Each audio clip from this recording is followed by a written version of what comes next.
Can I ask now that the live stream and that we have verbal confirmation of that is thank you. Welcome to the meeting of the Planning Committee and Regulation Committee. The agenda papers and other relevant information for this meeting are available for the public viewing on the Herefordshire Council website. Please remember your words and actions should be chosen carefully, and members are reminded that speeches are limited to 3 minutes. The Council is streaming this meeting on the Herefordshire Council YouTube channel and also making a recording. The recording will be available via the Council's website shortly after the meeting has concluded. Other attendees are permitted to film, photograph and record the meeting, provided that it does not disrupt the business of the meeting. If you do not wish to be filmed or photographed, please identify yourself so that anyone intending to record the meeting is made aware. To ensure that the recording quality is maintained, could members speak as clearly as possible and keep background noise to a minimum, and ensure that mobile phones are turned and other devices are turned to silent. Welcome to those in attendance. I will now ask Ms. Gibbons to introduce the officers for the meeting. Thank you, Chair. My name is Kelly Gibbons. I'm one of the development managers. To my right, I have Paul Jones, who will be... I don't think we can hear you very clearly down the back. Can we have the volume up, please? We can't hear you. Okay. So my name is Kelly Gibbons. I'm one of the development manager. To my right, I have Ollie Jones, who will be presenting item 6. And Andrew Banks, who will be presenting item 9. Simon Rolls, who will join us shortly, will present item 8, and item 7 will be presented by me on behalf of Heather Carlisle, who's away at the moment. Online, I have Mark Sorrentino as a legal advisor and Katie Jones from the local highway authority. Thank you. Thank you. And now, apologies. Are there apologies? I believe we have apologies. 2 apologies have been received from Councillor Dan Powell and Councillor Diana Toynbee. And also Councillor Chowd has provided apologies as local ward member for the last application. Thank you. Are there any name substitutes? No name substitute. Can I ask whether any members wish to declare an interest on any item of the agenda?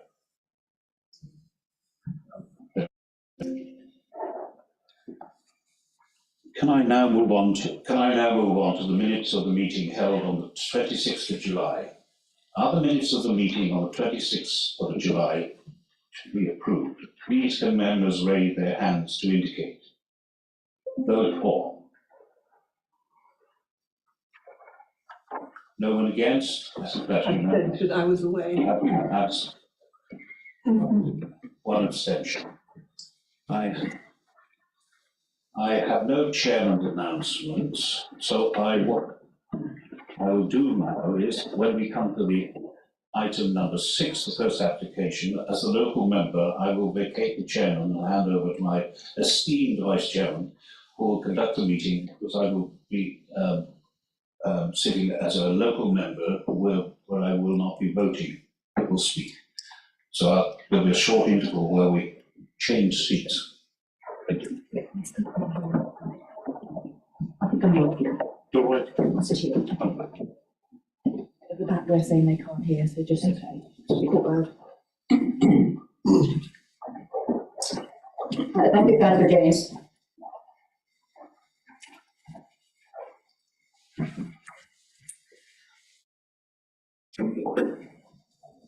Can I request that the public speakers present in person for agenda item 6 join the meeting?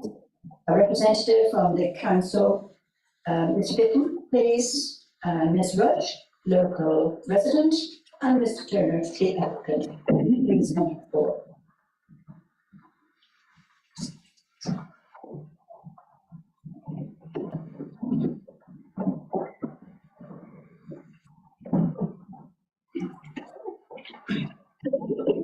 Thank you.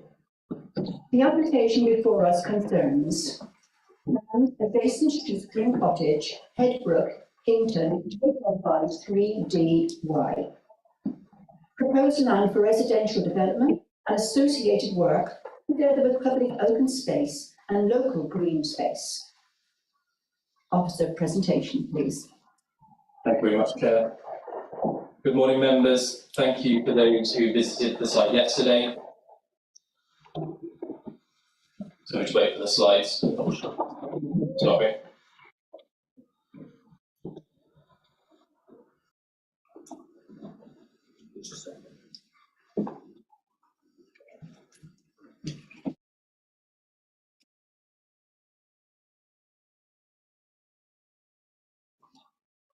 Please bear with us. Amongst us after.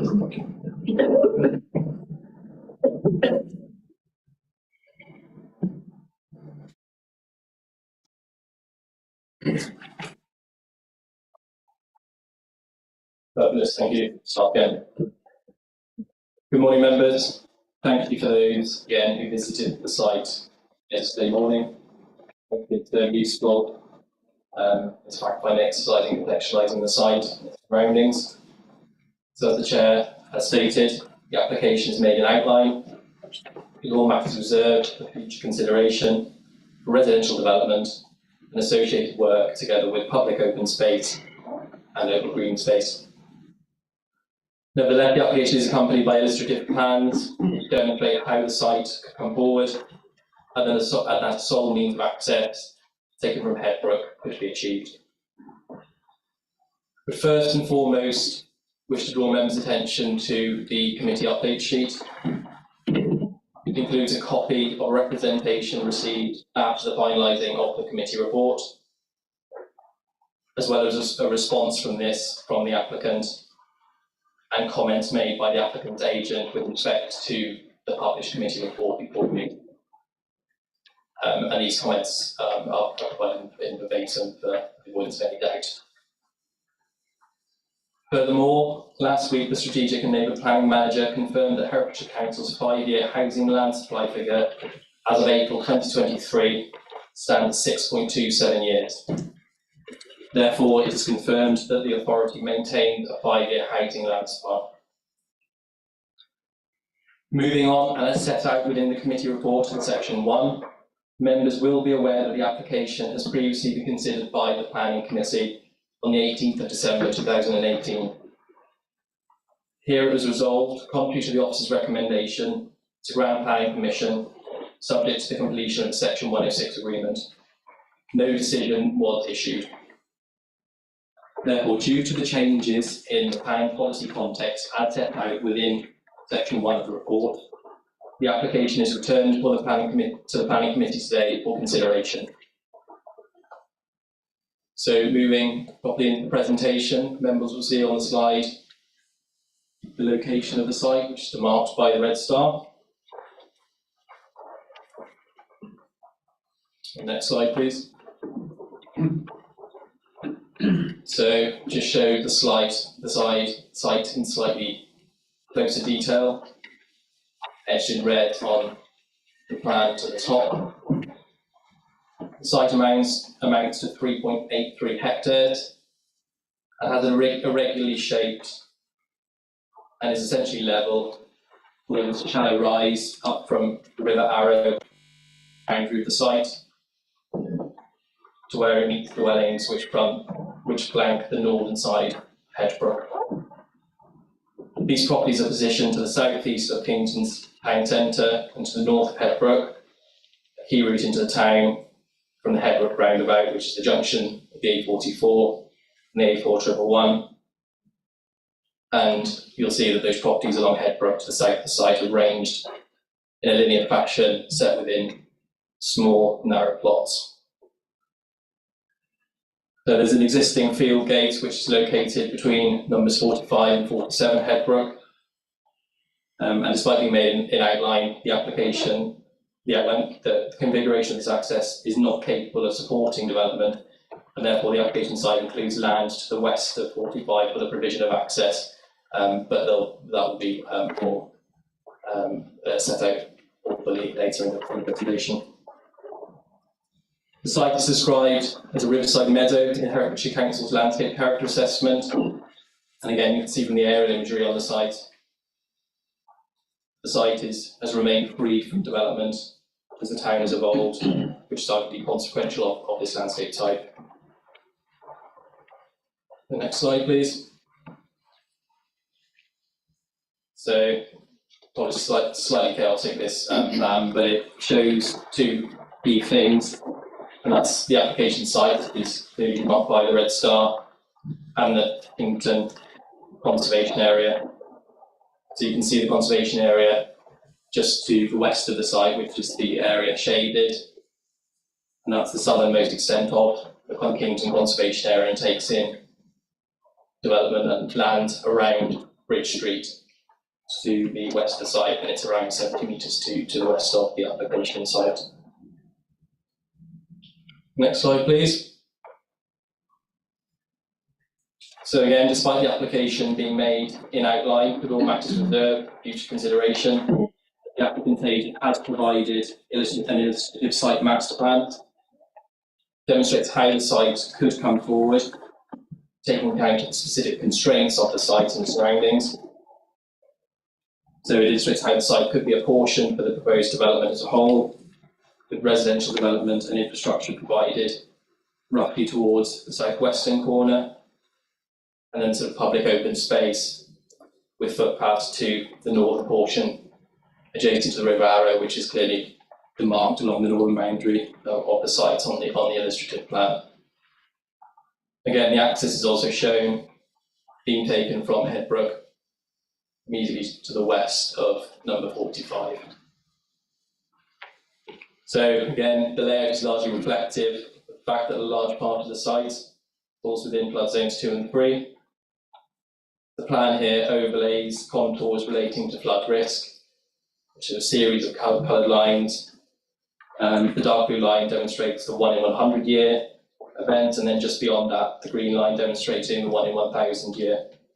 I think if we have the next slide, there will be a plan which demonstrates that without the overlays, which is a little bit clearer. It just demonstrates the areas that are free of flood risk. Next slide, please. Yeah, just to touch again. So again, details of access are future consideration, but the applicant's agent has provided details of how an arrangement could be provided off Headbrook. So the proposed means of access shown on the slide, adjacent to number 45. Then the red lines there delineating the visibility displays that are achievable in either direction. As members will have seen yet today, and those folks to follow, it would require the demolition of a detached garage which sits to the west of number 45 and is associated with that property. But yeah, we move on to the next slide. There should be some photographs of that. Yeah, so the garage on the right, so where the blue car is associated with number 45, and it's that area there which would provide access to the site, and that's included within the application site in terms of means of access to the highway. Next slide, please. Okay, so this looks west rather, along Headbrook, and shows the Riverside Meadow, in which the application site forms part of. You can see the properties there, which, as I said, form a linear sort of arrangement along Headbrook as you travel west in towards the town centre. Next slide, please. Yeah, just note that the plan at the bottom just indicates where the photo has been taken, which hopefully is useful for reference. So, can we go back to that last one? Sorry. Yeah, so the members will recall it's yesterday's the existing principal access to the site between those two properties, and obviously it's extremely narrow and obviously constrained by the positioning of those properties, which makes it inherently unsuitable to accommodate into any form of development. Hence the reason that an alternative proposed access is proposed. Next one, please.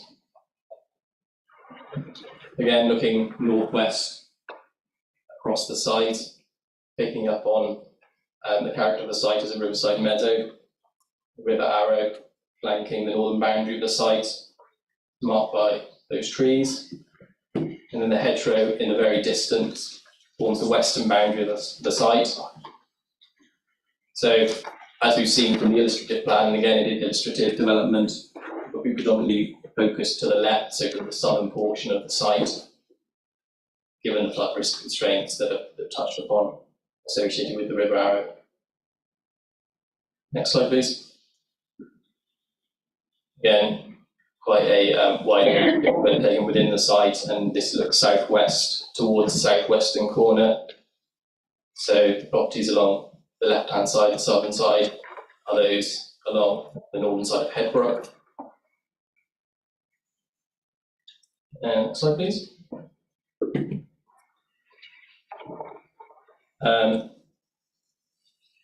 So this looks in a westerly direction to the western boundary of the site. And again, you just make out the sort of landscape character there associated with the Riverside Meadow. Next slide, please. And then this looks south from the site again towards the property along Headbrook. Members again will recall that those sit within sort of distinctively small plots with small curtilages and a little in the way of sort of gardens, and in terms of the boundary treatments again, it's a post and wire fence, so there's quite a lot of inter-co visibility between the sites and those properties. Next slide, please. And then this one looks back in an easterly direction towards the access, and then again the properties along Headbrook on the right, and you can see that the eastern end of the site again is marked by trees established with the confluent, the tributary that runs into the Arrow to the northeast of the site. And I think there's one more photo. So this shows the site from an elevated position. So this is just taken from public open space off Old Erdesley Road to the south of the site. So it's looking north across Headbrook, and make out the river meadow, and then the higher elevation in the distance, in which sort of frames Kington as a town. I think there's one other photo. This looks northwest again, from, I guess, further to the eastern part of the site, so it shows the site largely in its entirety. The River Arrow to the right, and then the property along Headbrook just out a shot to the left of the southern side. That's it for photos. Next slide, please. So the main issues are considered to be those that are set out, and we'll run through those in turn as we go through the presentation. It's important to note that it's set out within paragraph 8.1 of the report. Any determination must be in accordance with the development plan, unless material considerations indicate otherwise. The development plan in this location comprises solely of the Herefordshire Local Plan core strategy. The Kington Neighbourhood Development Plan has not been adopted, it failed its referendum, it does not form part of the development plan and therefore should not be attributed any weight. The National Planning Policy Framework, the NPPF, is a significant material consideration. Next slide, please. So in this case, from a locational sense, the site is sustainably situated. It sits adjacent to Kington's main built form, provide good access to services and facilities within the town, including the primary and secondary schools. Public bus services are available from Headbrook. So the development would promote active travel provision and allow for connectivity. The proposal would also provide much needed housing and affordable provision at a policy compliant level. And again, it would open up the Riverside Meadow as public open space as touched upon. Next slide, please. So in considering the impact of the development on the character and appearance of the conservation area, a designated heritage asset, attention is drawn to the comments provided by the Council's Built and Natural Environment Team, Conservation Officer, as well as Historic England as statutory competent. The site forms a natural boundary between the main bulk development line to the north of the River Arrow and linear development along the northern side of Headbrook. The attributes of the site in terms of its distinctively rural feel, with defined river boundaries, contributes demonstrably to the significance of the Kington Conservation Area, given the site's aesthetic quality, historic interest in terms of understanding how the town developed within the natural constraints of the River Arrow confluence, and its associated communal value as expressed by Historic England. It should be stressed that the impact on the setting of the conservation area is not simply a matter as to whether one can be seen from another, but rather it's to do with the historic evolution of the town and the contribution the Riverside Meadow landscape makes to this. I would re-emphasise the point that the site has historically remained undeveloped, while other areas of Kington have experienced organic growth, which is arguably in no small part to this landscape character and the value that plays. And the next slide hopefully illustrates this with a photograph previously shown.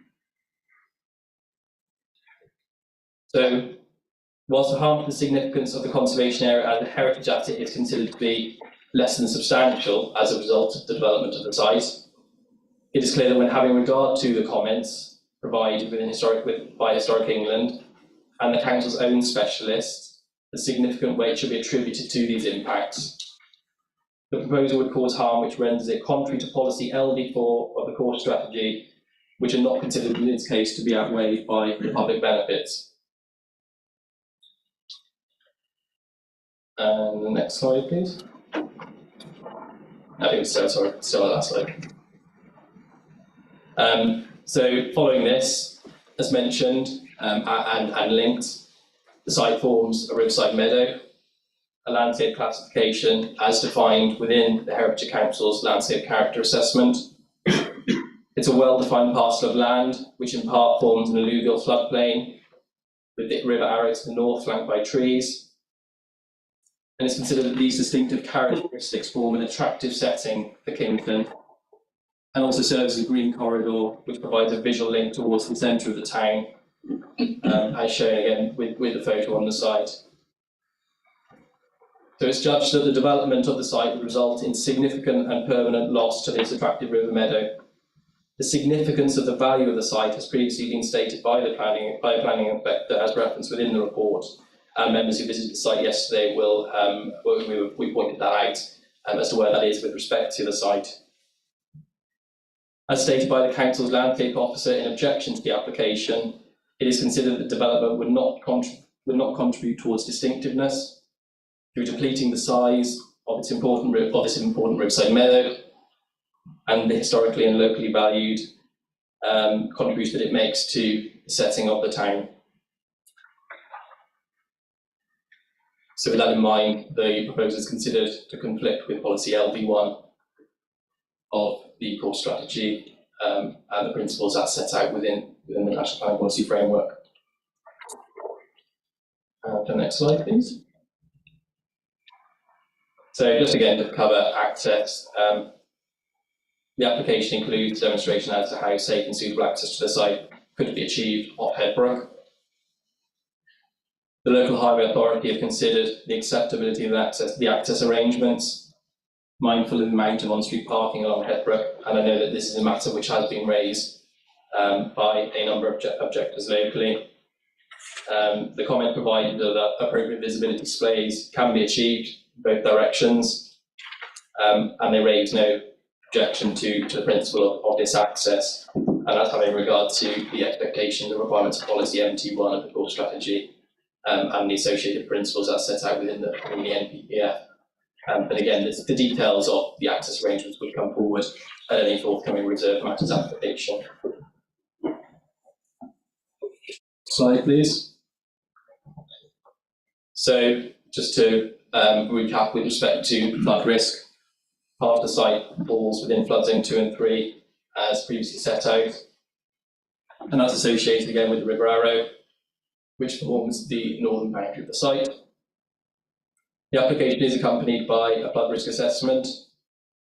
This identifies all sources of flooding, but critically those which are fluvial and associated with the River Arrow.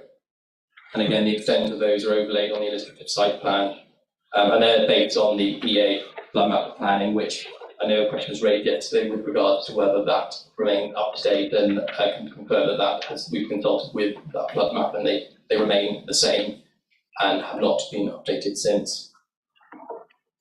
So crucially, the illustrative site plan, again, is illustrative, but it indicates that dwellings development can be located outside of the modelled 1 in 1,000 year extent. So on this basis, the development should not displace flood water from the floodplain during periods of heavy rainfall, and importantly, not increase flood risk elsewhere. It demonstrates that the site does have capacity to accommodate some development with suitable access, out with areas of flooding, and again, it will be for the reserve matters application to deal with this in terms of how the layout comes forward, mindful of those flooding constraints. And then with respect to drainage, you'll note within the report that the comments from BBLP are such that the submitted details at this stage are satisfactory, with the further details in terms of surface water and foul water drainage being dealt with suitably through details reserved by condition and or as part of any reserve matters application in combination with the layout of the site. In terms of ecology, the application has been accompanied by an updated ecology assessment. And this is mindful of the fact that the application has been potentially on hold since 2018. So the updated assessment essentially checks as to whether or not anything has changed and provides an up-to-date assessment of the site at present. The ecology team have reviewed this and note that there have been limited changes since 2018 in terms of ecology and biodiversity. And again, with that, it's considered that appropriate safeguarding conditions can be attached to any approval and dealt with thereafter. And then the final main point relates to nutrient neutrality. The site lies within the catchment of the River Lug, which forms part of the River-wide Special Area of Conservation, which is currently failing at conservation status as a result of phosphate levels. So as such, because the application has not until present been able to demonstrate that it would not adversely affect the integrity of the site through evidencing that it would be nutrient neutral, it has not been possible to screen the application positively. Therefore, it's been the case for a number of applications for residential development across northern and central parts of the county. Within the Lug catchment, the application has, as I've set out, been effectively placed on hold until such time whereby a solution to demonstrate that the scheme can be made nutrient neutral is forthcoming. So, as set out within the officer's report, the applicant has applied for and received an application of phosphate credits from Herefordshire Council. The purchase of these credits funds the delivery of the wetland project, which mitigates for the effects of the development and delivers net betterment to the Lug. The amount of credits to be purchased is therefore commensurate with the level of impact requiring mitigation, and this has been calculated by the developer using the nutrient neutrality budget calculator designed for the River Lug. The figures have been reviewed by the planning and ecology team, who confirm them to be accurate. This has allowed for a positive and appropriate assessment to be completed by the local planning authority as the competent authority. And this has been submitted to Natural England, who have responded, corroborating with the authority's conclusions, insofar that the development would be made nutrient neutral by purchasing credits to a constructed wetland. And it is agreed with this nutrient neutrality in place, there are no adverse effects on the integrity of the SAC. So the purchase of the required phosphate credits to mitigate the effects of the development upon the SAC are secured through Section 106 agreement. And then to conclude and to draw on the matters discussed, the proposed development is acceptable from a locational perspective. It's well related to Kington, and it would offer good access to the services and amenities that are afforded within the town. The proposal would also contribute to a local undersupply of housing within Kington, but also enable provision of affordable housing. Other views that like the other settlements we need,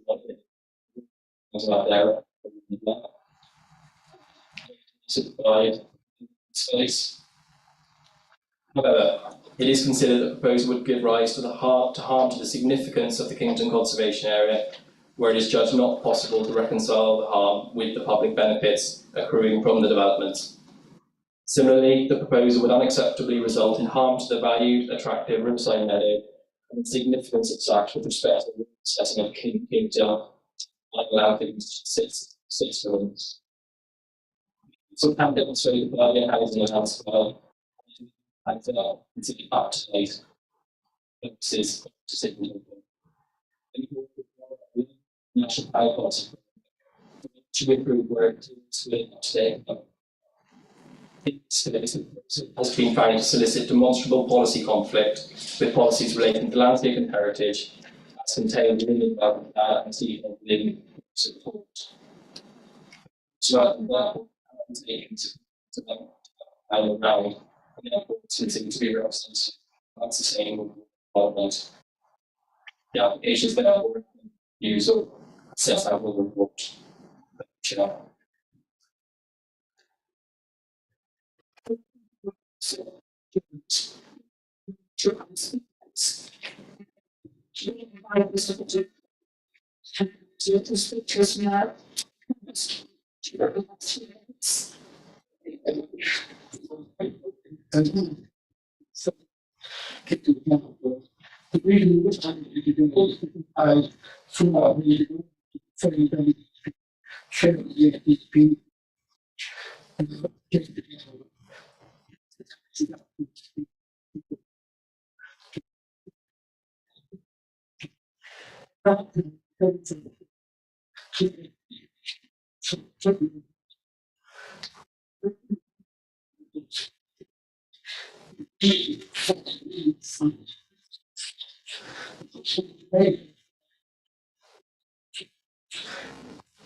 And I am told easy of access sites have maybe been found, not needing all the expensive, difficult and disruptive infrastructure that comes with building on the meadow. so we don't need to build on it, and it would have no particular benefit to the rest of Kington at all, because of all the assets the town already has, whereas it would significantly be to the detriment of the residents of Headbrook. They were not consulted about having their back gardens extended in the scheme, and they are not interested. They all want the meadow to stay as it is.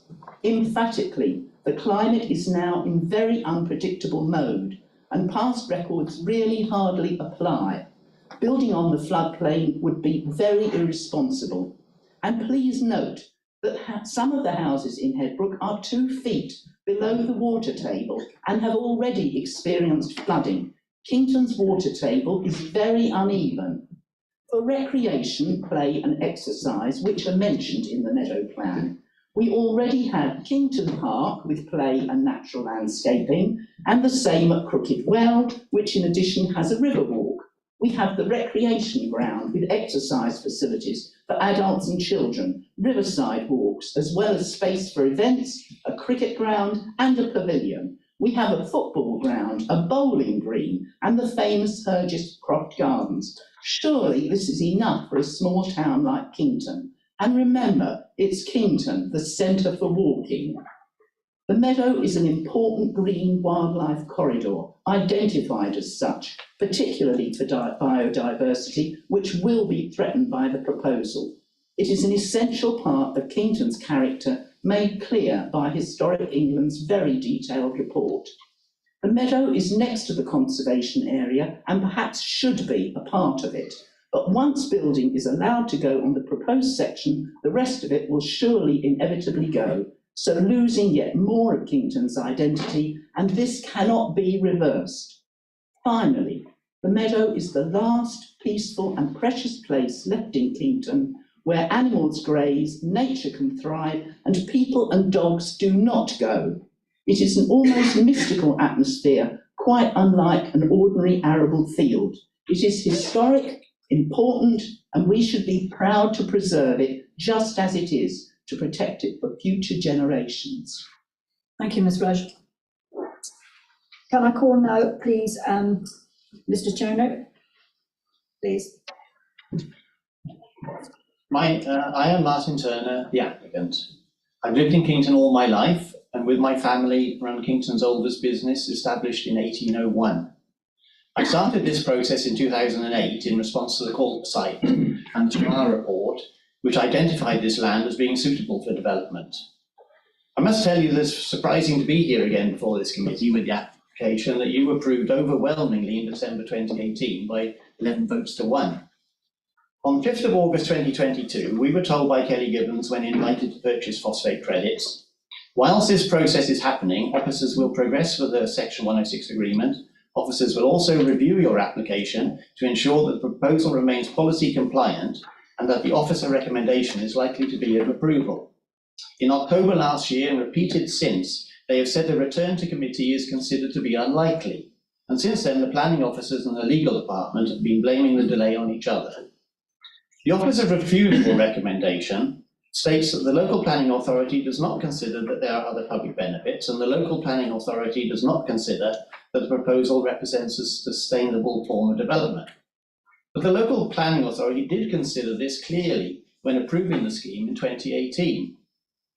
The fourth refusal recommendation concerns the Section 106 agreement, which is very surprising since there is an agreed document signed originally in July 2019, sitting in the legal department's office since April when I signed it again, and paid the large phosphate fee after being assured that the council were ready to issue the planning permission.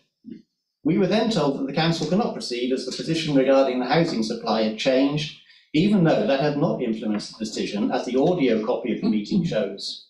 We referred officers to the minutes of the 2018 meeting, attached here as Appendix 1, where no member mentioned the land supply issue. The overwhelming consensus at the meeting was all the benefits that the scheme would give. Open up the opportunity for public open space on this side of town with a riverside walk, provide rear gardens for Headbrook, close to the facilities, a level walk to the shops, on a bus route away from the conservation area, 12 much needed affordable houses for Kington, valuable Section 106 money for Kington community, and a sports plan providing welcome benefits for young people. The officer's report says that the development will have less than substantial harm and agrees that the proposal is sustainable as well located. Kington Council have revised their draft NDP and say that the development is a sustainable extension for Kington Town and will be supported as approved at their meeting on 3rd February 2020. I hope that you will back the recommendation of the previous planning committee in 2018 and support this application again. Thank you. Thank you, Mr. Turner. Yes. Would you please take a seat back in the public gallery? Thank you.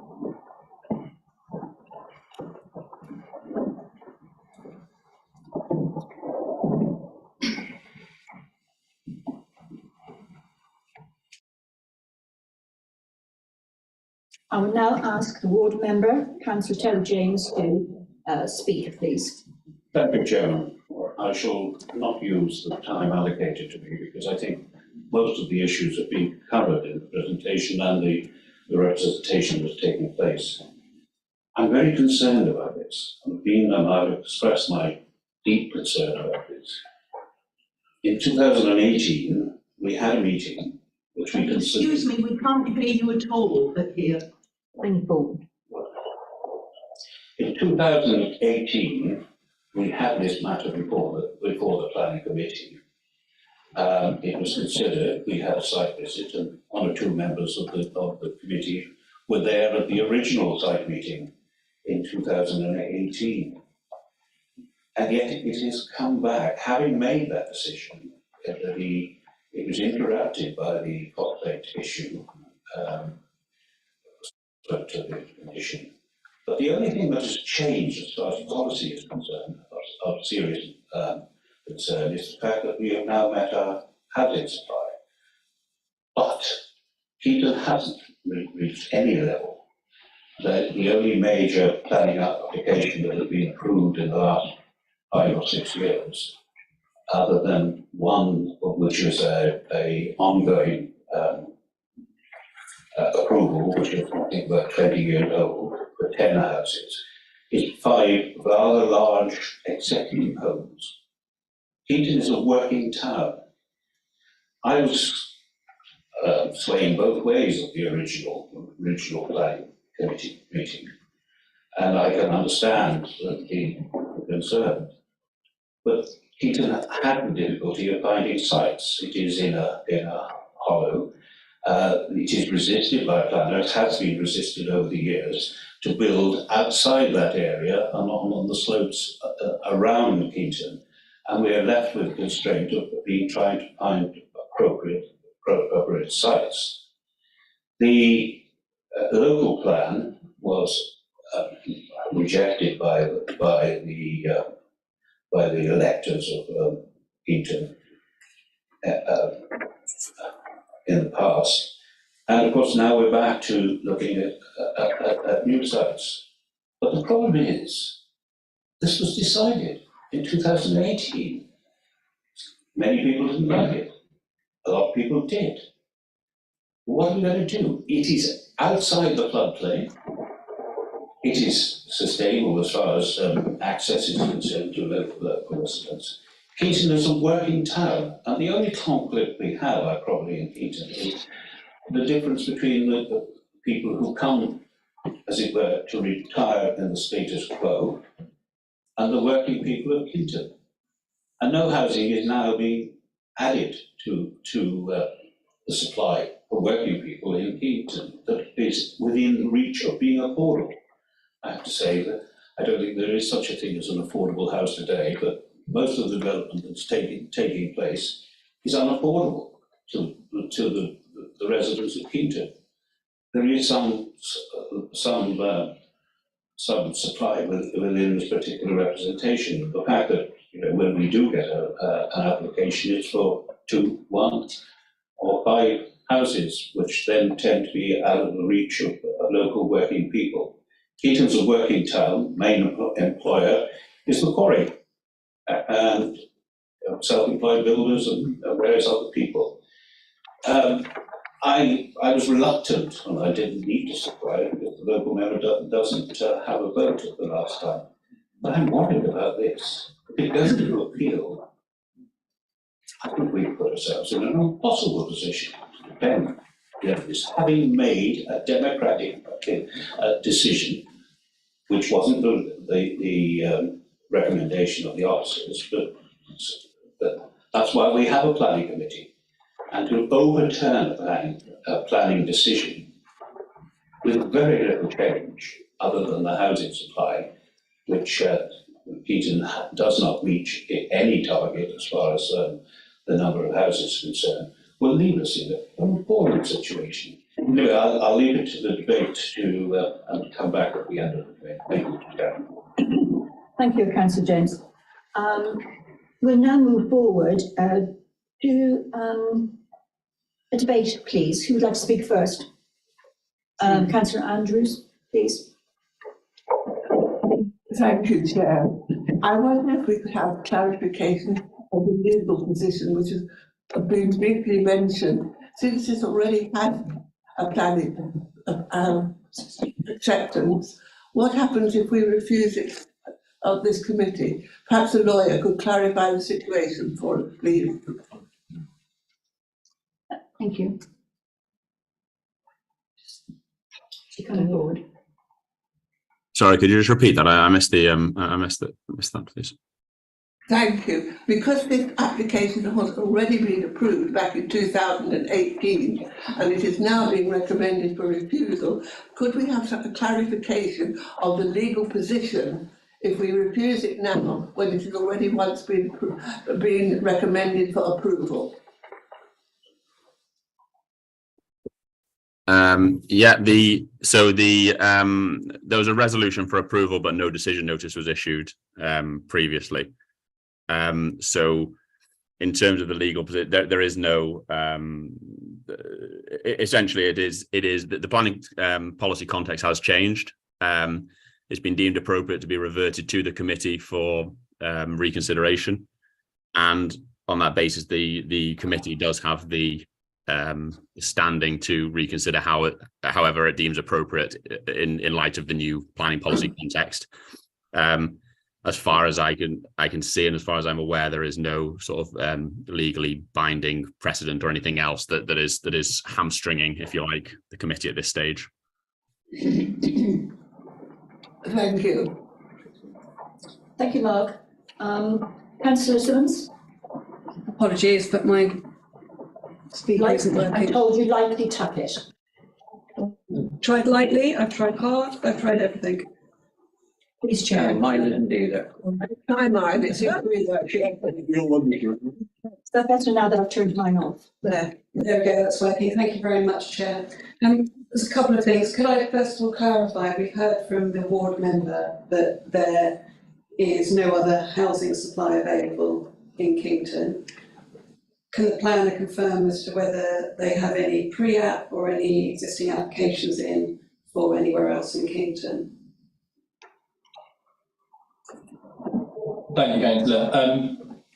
Within the report, we set out what the current position is with respect to housing supply in Kington. The latest up-to-date figure is dated April 2022. So there is an undersupply within the Kington Market Town housing market area. The wider rural housing market area has performed well and exceeded its housing target, but actually within Kington as a sustainable settlement has underperformed. And the figures are provided within the report there. So yeah, that's all I can say on that. Thank you. Thank you. Councillor Button?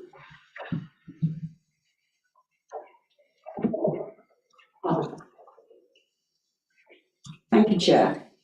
The application site is described as a riverside meadow, which is ecologically an important feature in the rural setting of Kington. I believe it was suggested that the back of the existing houses overlooking the application site might be given land to extend their somewhat meagre small back gardens.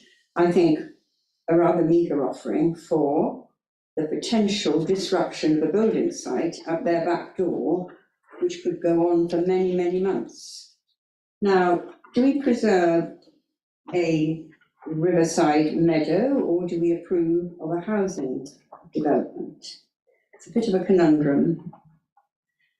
Really tricky, and I'll listen to the debate. Thank you. Thank you, councillor Foxton. Councillor Baker?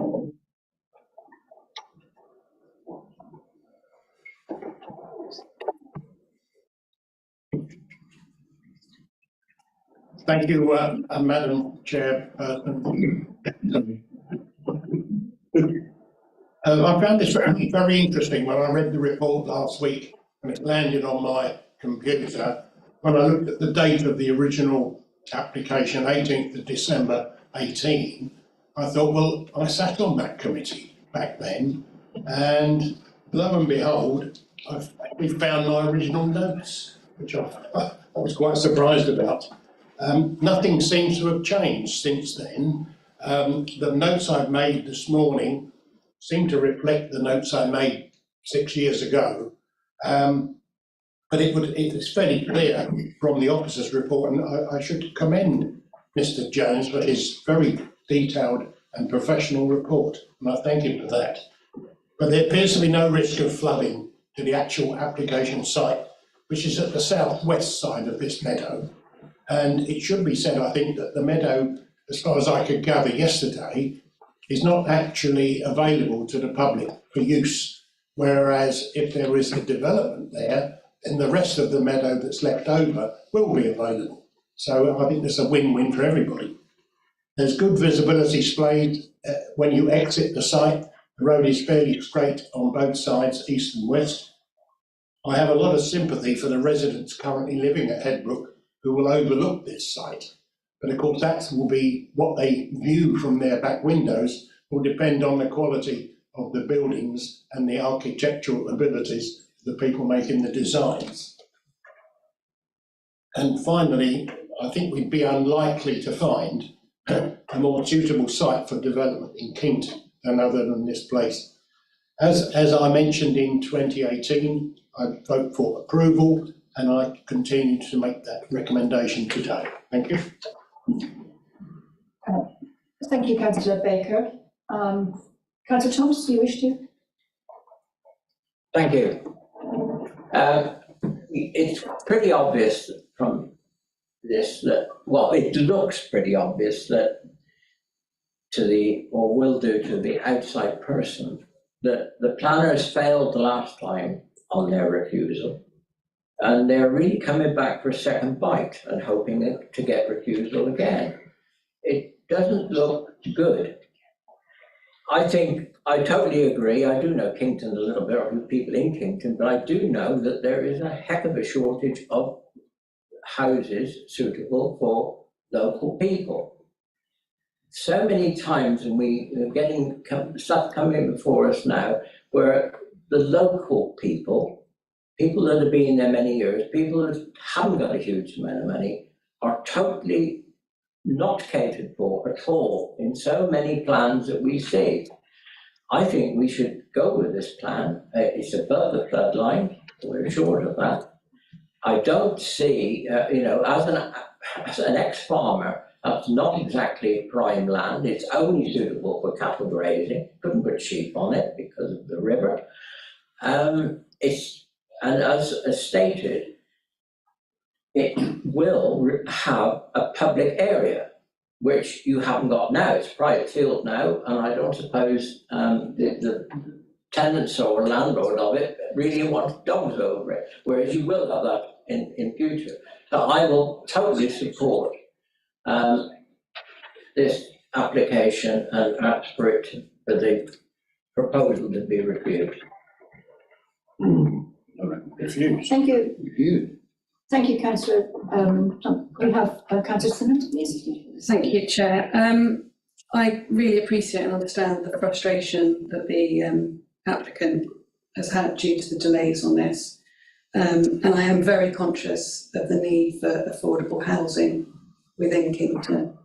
However, I think the importance and understanding of environmental constraints in this case is really understood by the committee. I think we have to take seriously the comments by statutory consultate Historic England here, and the landscape officer and the historic buildings officer within the council. I think that we have a very clear landscape meadow character that will be completely changed by this development. Now, although we've got an indicative layout, the site covers almost all of the meadow currently. We've got to look back to understand how that being built on in any context removes the settlement pattern that's been built up over the years. I do believe there are other sites that will come forward in Kington that will provide for affordable housing in due course, and I do think we need to particularly pay attention to LD1, LD2, and how it's contrary to LD4 within our core strategy. I think also we need to comprehend future flooding. I do appreciate that the indicative plan is for development outside of the flood zone, but the site is for the whole of the zone. And I do think that we have to give consideration to National Planning Policy Framework, paragraph 161, with regard to future, regarding safeguarding land from development that's required or likely to be required for current or future flood management. We can see what's happening with climate change. We can see that we need to protect areas that can help with flood attenuation, and that is our river meadows. If we build on our river meadows, they're gone. I think that's really important to get across to the committee. Thank you. Thank you, Councillor Jones. I have yet to hear anyone make a proposal. Councillor Baker? Can I propose that the application be approved? I would second that. Just second that. We get a seconder for approval. Councillor Thomas second. Councillor Thomas, seconded. Thank you. You wish to clarify something? Yeah, I just wanted to, obviously if you're going to make that proposal for approval, we need the reasons why you're going to propose that contrary to recommendation, considering the key issues there, see, in terms of landscape impact, heritage issues, and remember that the debate can continue, but we will need to have that in place before a vote. I'm sure you'll be able to help us with reasons, Ms. Gibbon. But I've made notes here of SS1, SS2, SS3. We need to understand how those, so beyond the policy reasons, so we've concluded that some of the policies are compliant, but then we've also concluded in the report that it's not compliant with some of the other policies. Members obviously can choose to make decisions or make a view that it is different to the views that have been shared in that report. We've all been to site and been able to look at those, look at the meadows. You've been to site and been able to take into account those issues. Who's been provided with the information about those benefits that would come as part of that. So we just need to make sure that members are mindful when coming to the vote of what those, as I say, not necessarily now, but if you wanted to continue with the debate, or if anybody wanted to ask anything else, happy to do that. But we need to be thinking about why you think why you're proposing approval in that. Not in that you think it complies with policy, or you think there are things that outweigh those conflicts. Councillor Thomas, do you wish to come back? Yeah. Can I just please remind everybody the reason for this committee and the members of this committee we are supposed to be lay people. We are not supposed to be planning experts. We are here to protect our communities, not for any reason to produce, unfortunately, and it's obviously getting to this point now where everything has to be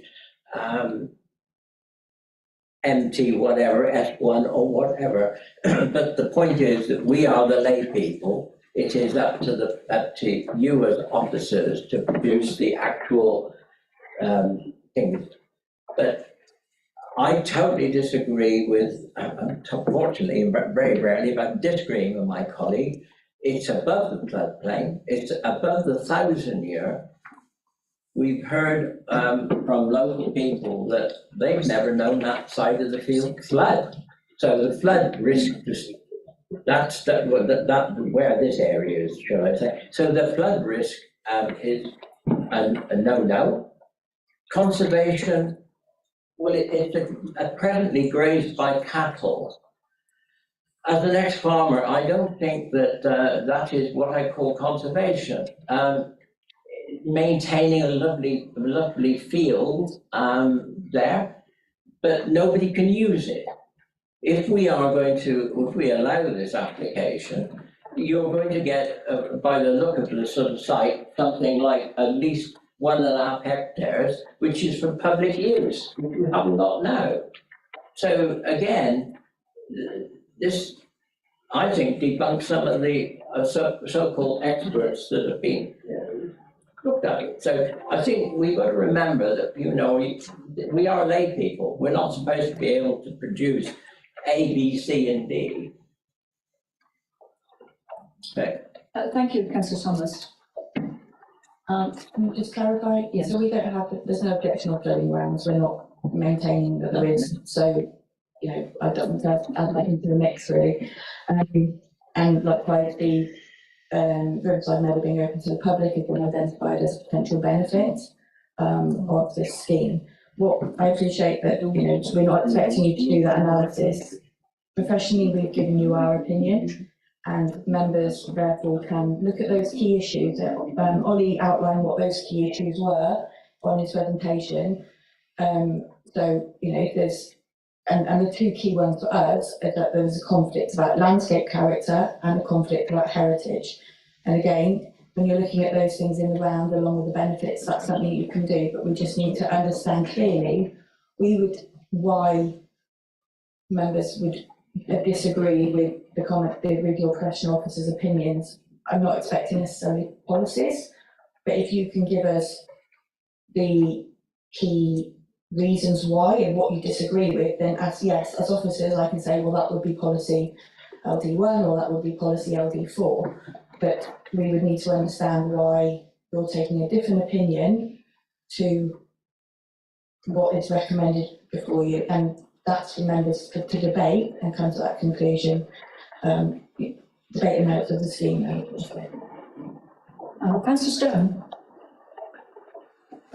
Thank you very much, Chair. I think we should go back to what was agreed in 2018, and Councillor Bruce Baker's very clearly explained that he was on the planning committee then, and was a very detailed debate on the original application. And what has really changed? Well, a number of things have changed, such as the Kington NDP being defeated, the phosphates issue and so on, but a lot of the issues also remain the same. I agree with Councillor Foxton, who used the word conundrum. I felt in the same situation myself. I don't like to see a water meadow being developed for lots of good reasons. But so often at these planning committee meetings, we're told that flooding is going to be a problem. This particular case, it isn't. I agree, this is one of the main issues in this debate. But I think we should go back to what was agreed in 2018. I think we'd be falling flat on our face if we go against that, even though Natural England have put forward perfectly reasonable grounds for this to be refused. Nevertheless, I feel the case for more affordable housing in Kington, the need for a site, lots of public advantages if this site is developed, providing it's developed in a sensible and sustainable way. I feel very supportive of the application, going back to the reasons that were approved in 2018, as Councillor Baker has just explained to us. Thank you, Chair. Thank you, Councillor Stone. Well, we've had a proposer and we've had a seconder, but before we come to the voting, I'd just like to remind members of the committee that you can only vote on the application before the committee if you have been present for the whole of the presentation and discussion on the application. So, I move forward from, listeners come back. Can I just clarify, sorry, I get that to make it like a very small warning, but in terms of if in terms of that resolution, just so members are clear what they're they're voting on. In terms of, is there anything else you wanted to add following Councillor Stone and Councillor Thomas's comments? I mean, I'm not going to sit here and criticise the ecology people and the people like that. Looking at the report before us today, there's mention of what happened back in 2018. It says here the application was supported by policies, and it says SS1, SS2, OS2 and MT1. Now, I've got a core strategy in my bag, but I'm sure you'll have access to those anyway, and what those policies actually mean, being a reason why we can approve it today. Does that answer your point? Yeah, those are the policies that we're saying there's no conflict with. So it's about it's whether there's acknowledged there's still conflict, but there's benefits, which I think is what Councillor Stone was acknowledging. And I think reading the minutes from previously, I think that was how it went to others, acknowledging that there's no conflict with some of the policies in terms of highways and ecology and those things and flooding that you mentioned. So it's just, yeah, if you're minded to approve, we would have to give a reason why you've gone against the opposite recommendation, essentially. So we're looking to say, is it because the benefits are considered to be significant, or is it because you feel that it does comply with policy contrary to what you've been told? So 2 options, really. Thank you. Thank you. Councillor Thomas, do you come back? I think the need for local housing outweighs. I don't know whether you could actually see through or whether you know that area, but the other side of the river is a very large floodplain that will never be developed because it does flood. I've checked up on that. So I think personally that the need for housing in Kingston far outweighs the other disadvantages that this development could bring. Thank you. Councillor Simmons, you wish to speak again? Thank you. I just want to thank Kelly for just explaining to us as a committee exactly how specific we need to be. I just want to reiterate really that we do need to explain why we would be going against planning officer, but also Historic England. They are one of our key statutory consultees, very clearly talking about the heritage impact. It isn't just, it is, as my friend here, Councillor Thomas said, about the meadow in terms of whether it's seen or not from the built area. It's actually also the landscape character type and how that impacts upon the historic setting. So it might not be visible because of the tree line, but it's how you interpret and understand the historic development.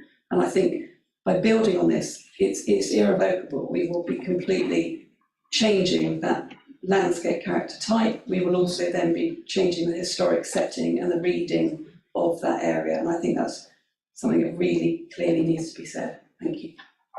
Thank you. It's now time to come to the voting, unless Councillor James wishes to sum up. Sorry about that. Just briefly, a couple of points. We made much about the water meadows. We've got miles of excellent water meadows along the river. My family got several at present, and many of them accessible to the public, as opposed to this particular site. But I come back to the fact that it can be very difficult, very, very difficult.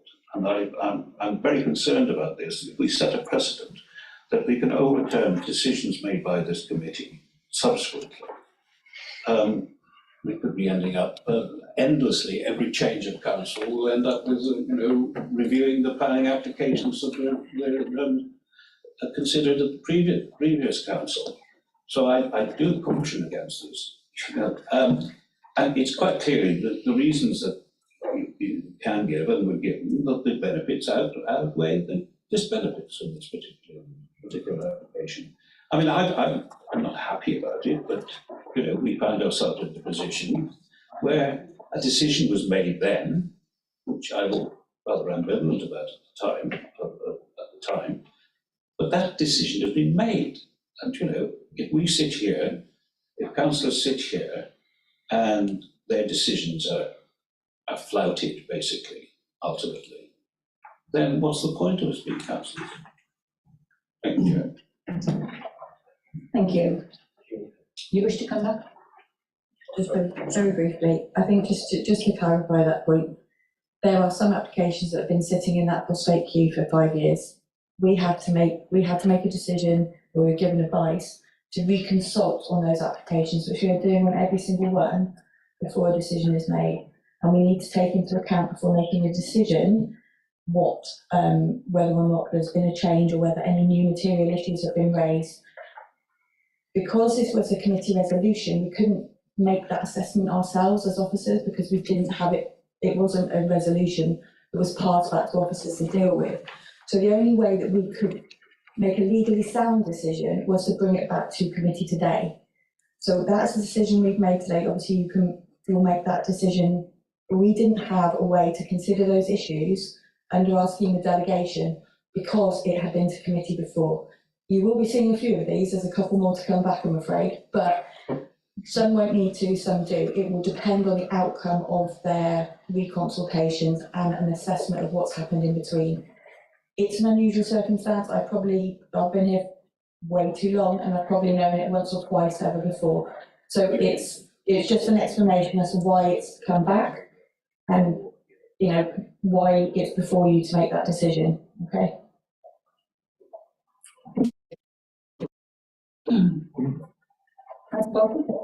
Yeah, thank you. I found myself in a difficult situation trying to balance two, but I think going forward for clarity, it would be a good idea if you could highlight the remarkable changes that we've had to now from 2018. You've laid out the different policies. I'm talking in layperson's terms, as Councillor Thomas was saying. But that period of time, things have changed, and they always will, and I understand that. But as Councillor James was alluding to, there was a different administration in 2018. There was a different administration up to 2023. There's a different administration now, and the characters keep revolving around as councillors. I take Councillor Simmons' point, who wasn't around at that stage. I understand what she's saying. And things have moved. But I think as a committee, we needed said simpler to make us help those decisions. You're going to get them coming back, Kelly. You just said there we're going to have a load more coming back. But in this one, with this one, as Councillor Foxton said, it's a conundrum. Councillor Stone said the same thing. We're not the experts, and things have changed. In my opinion, I can't see the massive changes to refuse this. Thank you. Members are more than able to take that decision. It's just it needed to come back to committee to somebody to make those decisions and to hear all of the issues. Thank you, Kelly. Now, we do have to. Just a quick one. We do appreciate what you do. Oh, yeah. Yes, I'm glad actually you clarified what you said, because it makes it look as less us against you. And I really appreciate that honesty there. Thank you very much. Thank you, Councillor Thomas. Now, can we just need to confirm the motion on the table? Councillor Baker has put forward that we accept the proposal, and it's been seconded by Councillor Thomas. So to vote, please, can we have hands showing for, please, for the motion?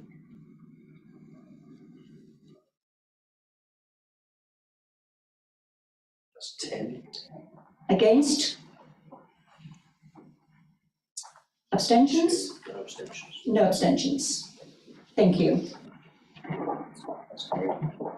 It's a condition. We'll just go back to Kelly again. Sorry. Just to clarify, with the resolution for officers to agree conditions with the chair, vice chair. Sorry. Yeah. Yes. Okay. Thank you. Thank you. Meeting is adjourned. We're going to have a COVID break of 10. The sound is rather difficult in this, that we get very good sound at this end of the room. It tends to disappear at that particular end of the room. So the other end. Can I now welcome people back to the meeting following the adjournment? Can I thank the Vice Chairman for her improved chairing of the meeting. And when I say improved, not herself improved, but improving on myself. We now come to the item 7 application. Can I request that the public speakers present in person for the agenda join the meeting? Mr. Hilary, take your place.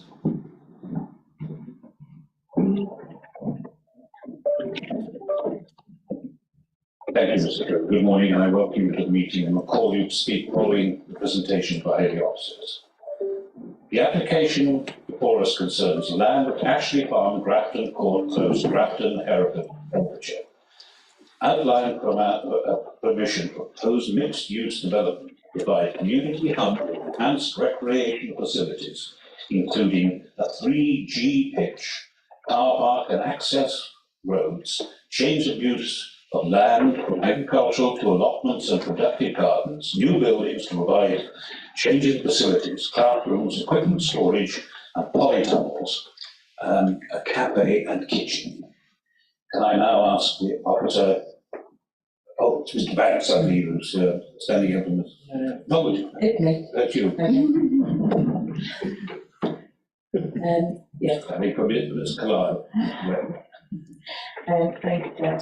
I unfortunately had a leave today, so I offered to bring it in for her. I just want to confirm there are no updates to the report on this application, and I'd like to thank the members that were able to make the site visit yesterday. I hope you found this useful despite the long walk. Sorry. The application site is demarked by the red star, and it lies to the southern side of Hereford City, adjoining the residential area of Newton Farm. The northern part of the site lies in the ward of Newton Farm, and the southern part within the ward of Wormside. Next slide, please.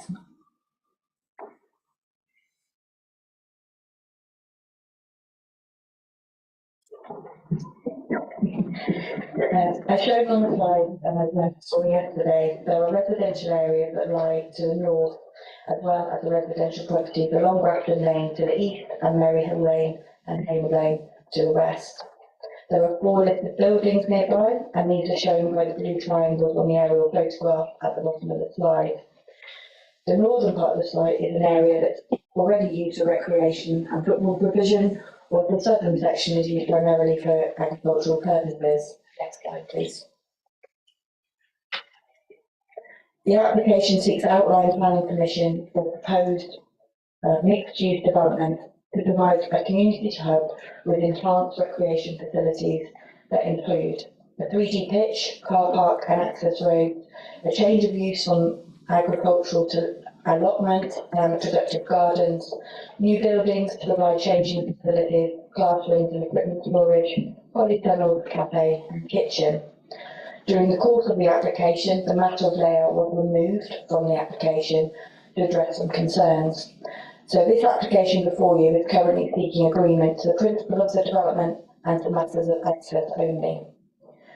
The application was submitted with a number of plans and documents as listed in the report, and this plan on the screen is the indicative layout of the proposed development, and I told that on out to members who came yesterday as well.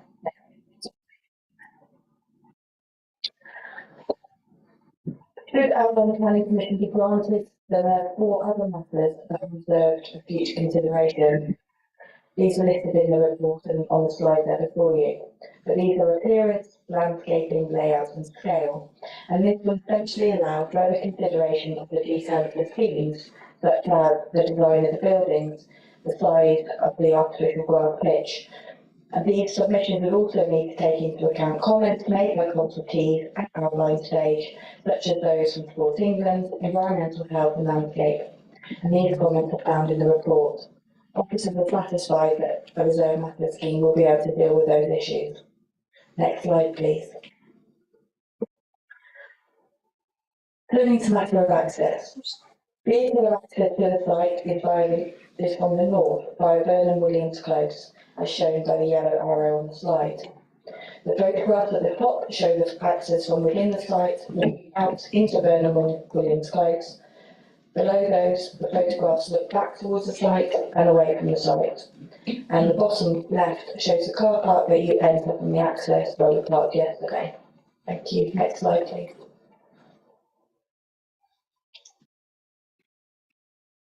The car park will be retained and the changing facilities removed to provide for additional car parking.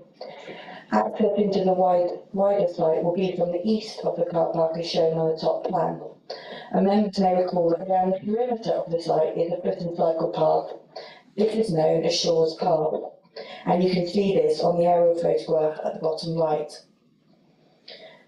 The proposal includes a crossing of this for vehicle traffic and conditions secure the submission of the details of this.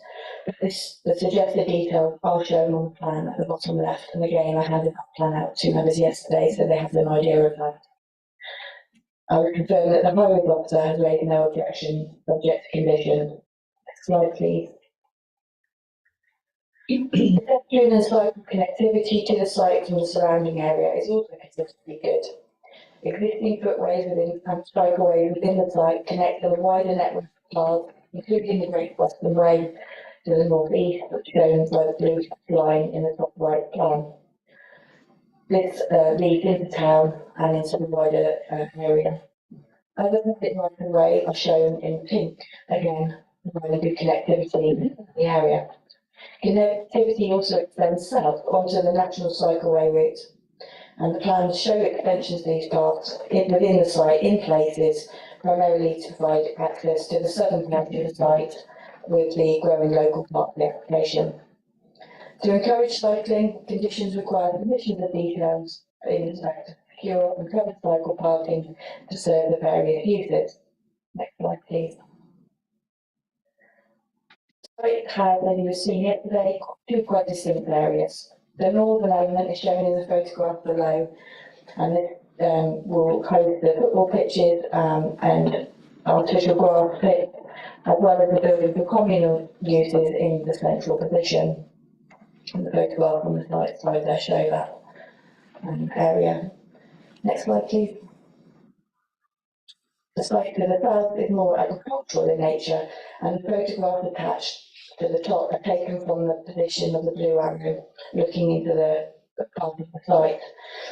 And the bottom photograph looks along the cycle route, which will remain and can also be seen in the aerial photographs to the bottom right.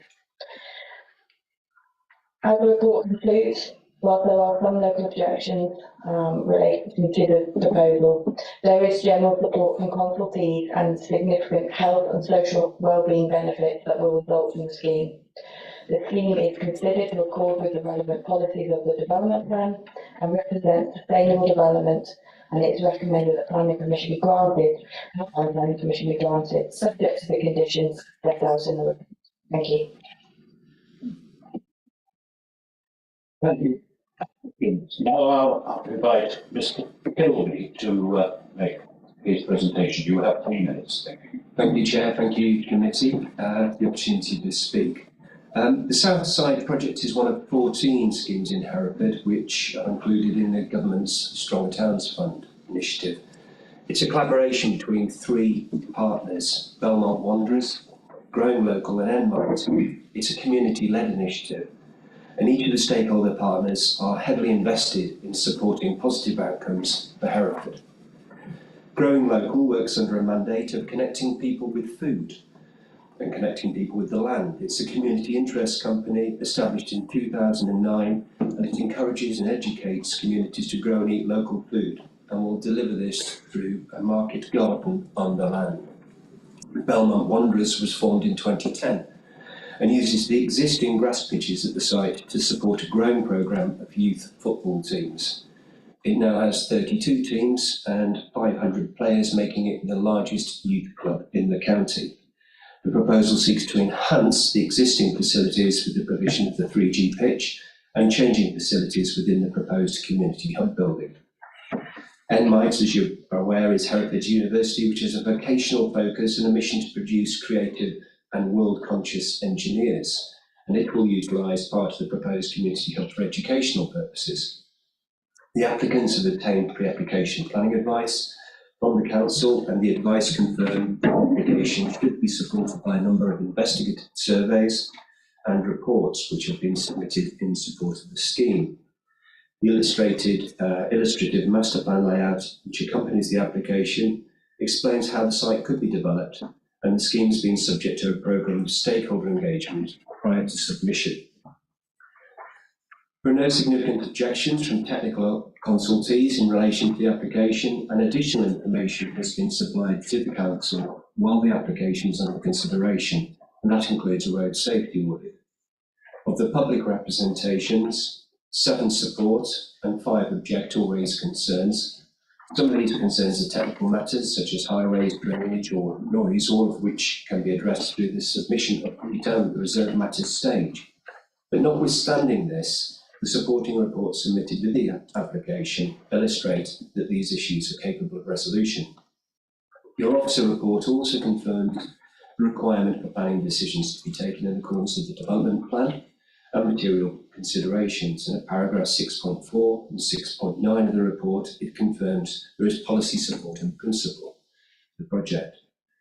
Aside from that, aside from the principle of development, the report confirms that the only matter of detail for committee at this stage is the matter of access, and the council's highway engineer raises no objection to the proposals. The officers confirm that planning conditions are recommended to address other relevant considerations. And we therefore request committee to support the planning application, which will enhance the quality and availability of facilities across the site. I'm sorry, Mr. Kilby, 3 minutes have gone. Okay. Thank you. Thank you.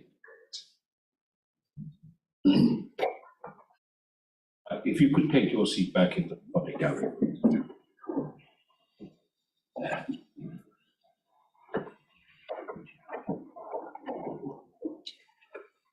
Right, can I go? There are 2 local members and 1 adjoining member for this particular ward. I know Ms. Barbadine that actually I spoke to earlier, she was supportive of this particular application. And the other one is Councillor Thomas, who will now have the opportunity to speak for up to 10 minutes.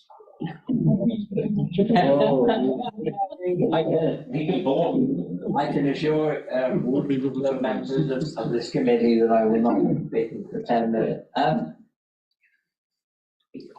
When I became councillor and the emails started coming in, the first one was from the council congratulating me on becoming a councillor. The second one was from Louisa Fonte, who is sort of running this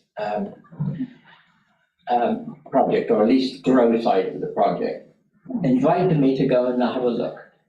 Well, I think about 10 days later, I went to have a look, and within about 2 minutes in her company, I got completely bowled over by her enthusiasm and her colleagues' enthusiasm for this project. Having been in agriculture and being a vegetable grower, I thought what she was proposing is fantastic, to go with the education, etc., etc. Her vision to sort of produce these gardens, to produce organic food for local shops, and to have a lot of people there to be taught, not just Mitty, but obviously some of the more handicapped people and various other people. I think it's a most fantastic idea. As you just heard from Mr. Kilby, the football club has grown, and it is now the largest, I believe, in Herefordshire, outweighing the Lads Club and God knows how many others, which is some achievement. I think it is, everything about this scheme is right. I can't find anything particularly wrong with it, or anything wrong with it in a particular other way. And I really do give it my full support, and I hope that members of this committee will give it your full support. Thank you. Thank you. Now I invite debate. Councillor Simon. Thank you very much, Chair. I would just like to concur with many of Councillor Thomas's comments. I do think, although this is a loss of open space and there have been some objections raised, these have clearly been thought about and considered by the planning officers in relation to the conditions that are being proposed in relation to this outline application. I wholeheartedly support the use of the agricultural land for the market gardens. I think it's incredibly important, the work that the community interest group company Growing Local are doing. I can only hope that in Ledbury we manage to do the same as the Belmont Wanderers in terms of growing the youth provision, and the provision of these excellent facilities for youth is fully needed, and I fully support that as well. Thank you. Councillor Andrews. Thank you, Chairman. You've already, I'm speaking for Councillor Carmody as well. She's very happy with this. There's only some slight anxiety over the pressures on Vernon William Close as an access to the site. That's all. May I congratulate on 7 pages of conditions. I don't think I've seen so many in many years. And one other comment, as a representative of a ward north of the city, it would be so nice if occasionally something came to the north of the city. It really would. I think you've seen through South Line, you've got more community centres in one area than we have in the whole of about 3 different wards. So I just bring that forward. I thought I can't miss the opportunity to come along. I have to say, Councillor, Councillor Andrews, you have the data centre and Scape, which I often see you with. Thank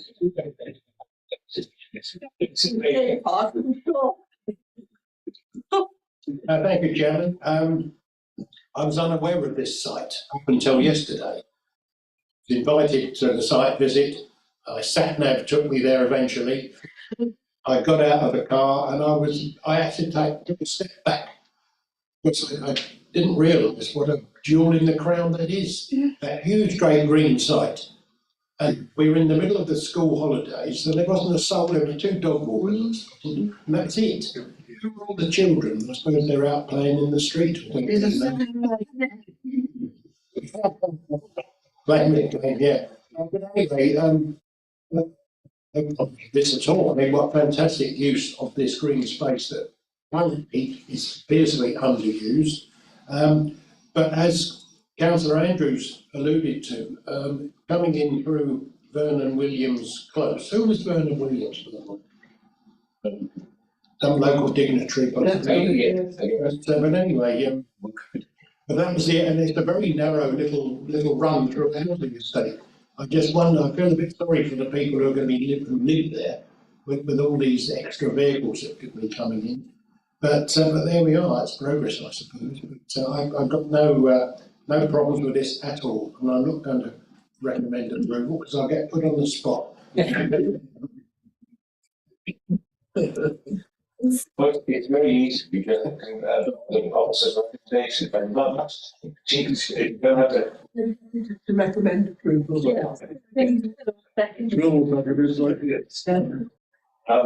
What's not to like about it? There is the issue of the access, and if you do get, if it is as popular as it may be, that may become an issue for local residents in the future. That's not reason to. Now, it was a really good walk around the place. It was, Councillor Baker said, a massive expanse of land there to be used. And the conditions are in place. I'm sure in the conversation we had with Kelly, I'd say there will be other conditions coming along as well. But yeah, what a lovely place. I go for it. And Polly and I were talking in the car about our side of town, Polly, weren't we? About the lack of facilities northwise. That is a superb area. And it'll be done for all the right things. So I've got no qualms to recommend it at all. Thank you. Yeah, I haven't got anything else. If you propose to second it, any comments to be made? Councillor Thomas, do you want to make? No, I think the job's already been done for us. I think people involved in it have done a fantastic job, and you can't better it. Thank you. Right. Can I now move to a vote? Those in favour of the recommendation as outlined in the agenda? That's unanimous. I don't think I need to call for any votes. Thank you. We'll now move on to the next, which is third application.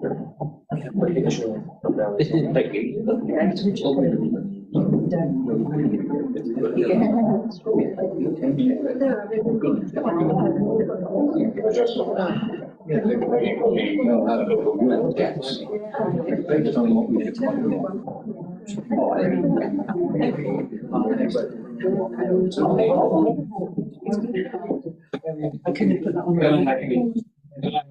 Non-plan matter. This is 1-0. You were looking good.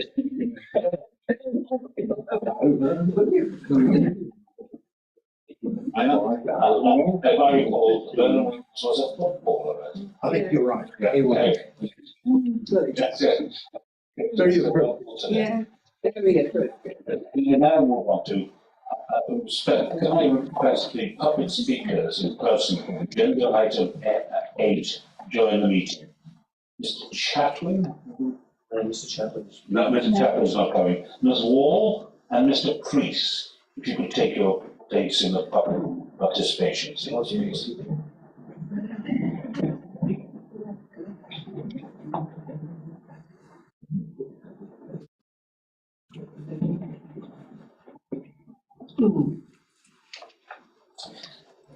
Good morning. I invite you to the meeting and call you to speak after the officer's presentation of the application. Thank you. Mr. Banks, oh no, sorry. Sorry. Thank you, Chair. Can everybody hear me clearly? Yeah. Okay. So this application has previously been reported to committee in April of this year. Just waiting for the slides to. Okay. Okay, so the application seeks reserves matters approval for a 4-bed, 2-storey dwelling encompassing access, layout, scale, appearance and landscaping. Outline planning permission was granted on the 3rd of September 2019. The application relates to a site lying within the rural settlement of Rockall, with its location being indicated by the red star on the plan on the screen. The application was considered by the committee on the 18th of April and it was deferred for further information. Deferrals related to drainage and flood mitigation and to construction management plan issues, including parking for site operatives and access for vehicles delivering construction material. These matters are discussed within the update provided at the start of the amended committee report. I should also direct members to the update sheet, which mentions a further matter that's been raised since that report was completed. Please let me know if you need some time to read through that. For completeness now, I will run through the presentation that was given in April. We can move on to the second slide, please. Okay, so the site area is obviously edged in red, with access being taken from the existing field gate entrance off Rockall Common Road. Sorry. The aerial photograph at the bottom of the screen shows the verdant nature of the existing site on the wider semi-rural village context. The sloping nature of the site will also be evident to members from the photographs displayed at the end of this presentation. We can move on to slide 3, please. Okay, so the existing site plan reflects the presence of a public footpath to the north-western boundary and the presence of the closest neighbouring property at Yew Tree Farm, including a collection of steel-framed corrugated clad buildings near to the boundary. The proposed site plan indicates the siting of the dwelling broadly centrally within what is a narrow plot with a long driveway finding its way up the slope to a parking and turning area. The dwelling would be of a bespoke design that is broadly T-shaped in plan form and has been reduced in size as part of this application process. Next slide, please. Okay, Okay, so this slide shows the proposed landscaping, which reflects retention of trees along the site boundaries, proportionate planting to enhance character, and some ecological enhancement measures. The new driveway would be a permeable construction, acting as an engineered soakaway for surface water. The access, visibility, and gradient are also shown, which are pursuant to conditions attached to the outline permission. Next slide, please. Okay, so this slide shows the proposed house design and scale, including the brickwork, use of brickwork and render under an artificial slate roof. The ridge height of the dwelling has been significantly reduced as part of the application process due to the need to relocate it uphill as a consequence of the need to secure gravity-fed drainage solutions. Its scale and appearance are considered to be acceptable. Next slide, please. Okay, so this is the proposed drainage arrangements. In brief, the proposals include the use of drainage mounds to attend to treated water discharged from the new packaged treatment plant and the use of shallow soakaway within the driveway area. Next slide, please.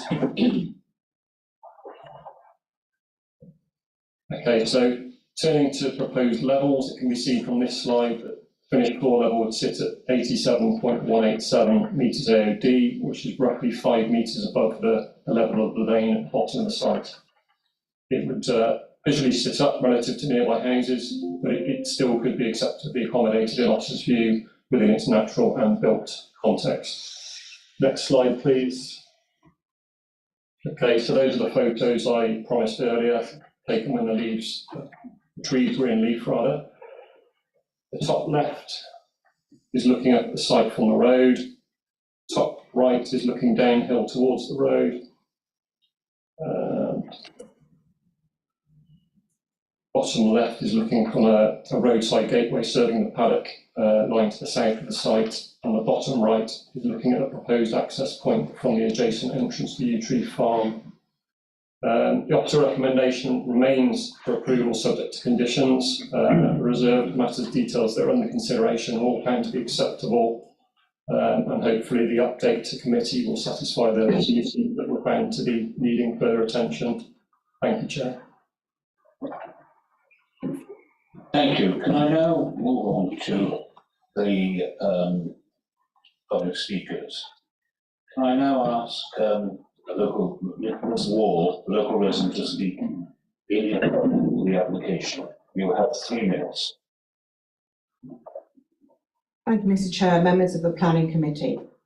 Since the last meeting, my husband and I, endorsed by other residents, have written on the 6th of June to the Planning Department with several questions.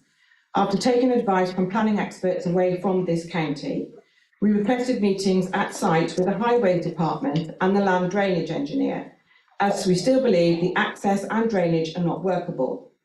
Both requests have been ignored, and this led to further correspondence from us to higher members of the council, including the CEO. With great disappointment, the correspondence has not been answered within the council standard times of 10 working days, and has shown a lack of professionalism and etiquette. Freedom of information also has been requested due to the lack of correspondence with us. The access has been raised as the 20-metre displays are not achievable from the near side as stated in the condition in outline planning. However, the applicant's agent states it can be done from the centre of the road. The Manual for Streets 2, quoting with a link to online document, page number and section, was quoted to the planning officer to show how this should be measured, which is used by highway engineers, but seems not to be in this case. Displays cited will be reliant on third-party land, notice of which has not been served for validity of the outline planning correctly, given this is common land and would render this application as invalid, putting into doubt permission. Conditions of outline planning, as we understand, cannot be just changed within the department, they have to go back through a planning application. This has not been done. The second point was the land drainage and the inconsistency within the land drainage reports, and that some information was even missing off the website. The latter was corrected immediately, but we still have not had the requested site meetings, as the reports and plans are still inconsistent with this site. The well issue also has now been added to the land engineer's report on the 12th of July, and has been now included in 4.5 of your presentation.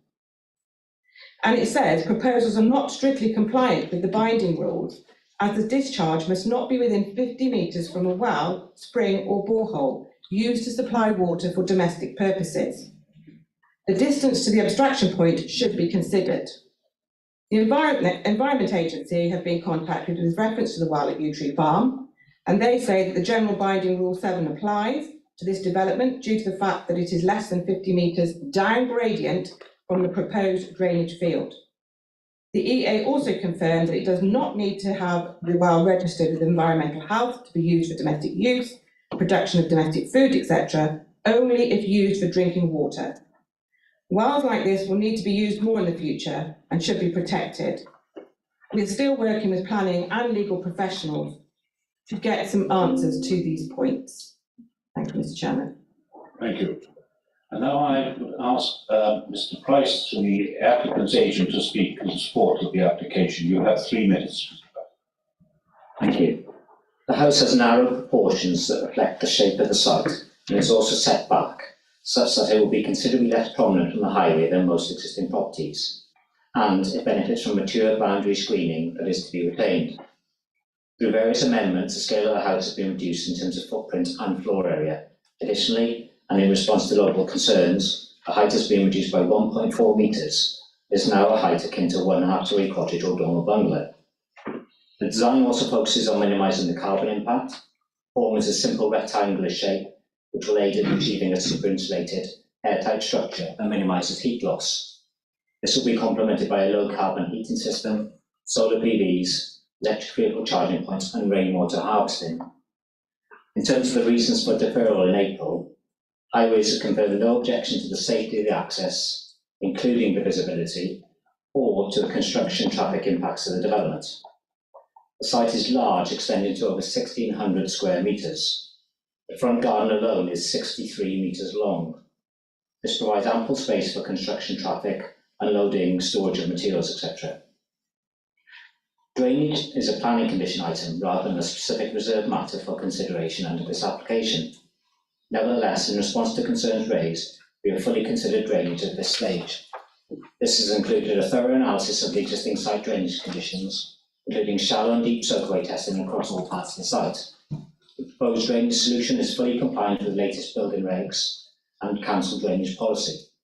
This is verified by the council drainage consultant, who raises no objection. To put this into context, I regularly submit applications to around 15 councils across the region and beyond, and the Hereford Council drainage team are the most rigorous of all that I deal with. They do not offer support lightly.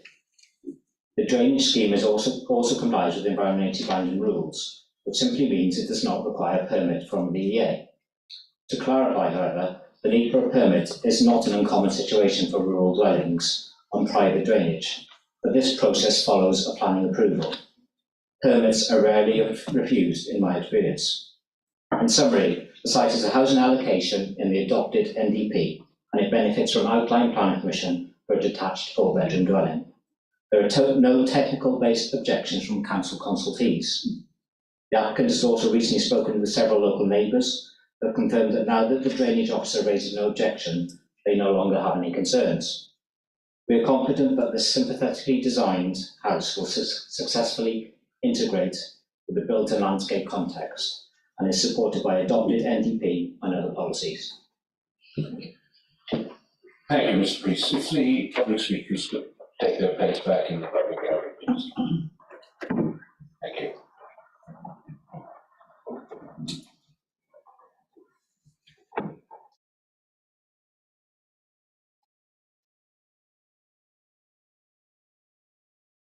Councillor David Hitchener is the local ward member.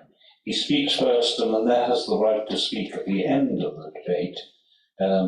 He does have the right to, he does not have the right to vote this particular item.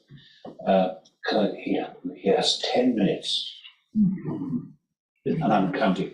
Thank you, Chair. So this item is on the agenda following a decision to defer taken at the April meeting, which, due to changes at the recent election, few of you attended.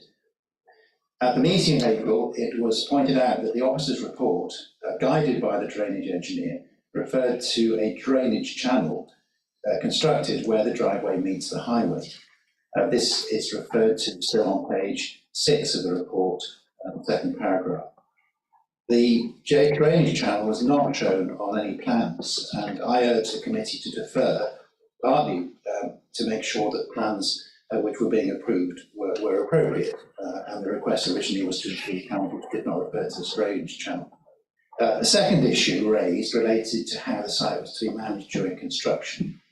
A site visit had been arranged for the committee members who could see firsthand the drainage issues, the slope, the access, the problems of access, and only a couple of you here were able to attend partly due to the elections. Access is through a gate with little room on either side. It's a 5-bar gate, and also along a narrow road, which those of you who know Ruckle will know. It has narrow roads with problems on each side, which restricted parking. So any parking during the development would be disruptive to local residents. The applicant's agent said at that time that arrangements had been made to store materials and park vehicles at a nearby property, but no proof was available. The committee agreed to defer so that drainage issues could be resolved, as well as satisfaction on the construction management plan. The construction management plan aspect can be dealt with easily. No agreement has been made to store equipment nearby, and the applicant has produced a new plan which involves parking and storage on site. On the drainage, reference to the drainage channel, although it's still referred to in the report, is no longer of any relevance. There is no need for the drainage channel, we're assured, and on the basis that, and I quote, water will remain on site. I can draw your attention to clause 4, stop 5, and the first 2 paragraphs, which are additions to the previous application. And that refers, if I can mention the second paragraph, we note that the surface water drainage design was developed on the basis of the water being retained on site. The culvert at the site entrance is already in existence, and so the post-development runoff would be the same as the pre-development runoff. And here we have a bit of contention, because the report from the drainage engineers referred to a culvert running across the entrance. There is no such culvert running across the entrance. There is a culvert further up the hill, but of course water doesn't travel uphill, so it's of no practical use to this particular development. So we have another situation here where, unfortunately, the report refers to something which is of no relevance. So it refers to a culvert, but there isn't a culvert in that particular situation. Local residents assure me that there's no such culvert, and they've lived in the area for a long time. So the situation for the objectors has changed little since the last meeting. Notwithstanding that the drainage has been looked at by experts, they have little confidence, because whatever comes up seems to contain flaws. In the first application, the drainage channel; the second application, this culvert. Add to that, the drainage engineer on 3 occasions rejected drawing plans, saying that on one occasion that the evidence raises significant concerns that the drainage proposals will likely result in the re-emergence of surface and foul water, which would cause nuisance flooding in the area. And the 4th attempt, the proposal before you now has been approved. So there is now an approved scheme, and officers will hopefully brief the committee on the possible consequences should the committee be minded to reject this application. But I'll leave that to the officer, perhaps Mr. Rowles will explain possible implications. I've explained the situation with the site management plan of the drainage. A third issue has been explored since the April meeting, which relates to a well on the adjoining property. This is commented on also in the officer's report in paragraph 4.5. This wording refers to the proposals not being strictly compliant. So we have before us a report saying that the scheme is not strictly compliant.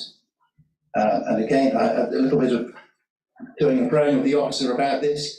The officer's report doesn't appear to address the suggestion that it's strictly non-compliant, but a supplemental document has been submitted yesterday, which addresses this particular issue.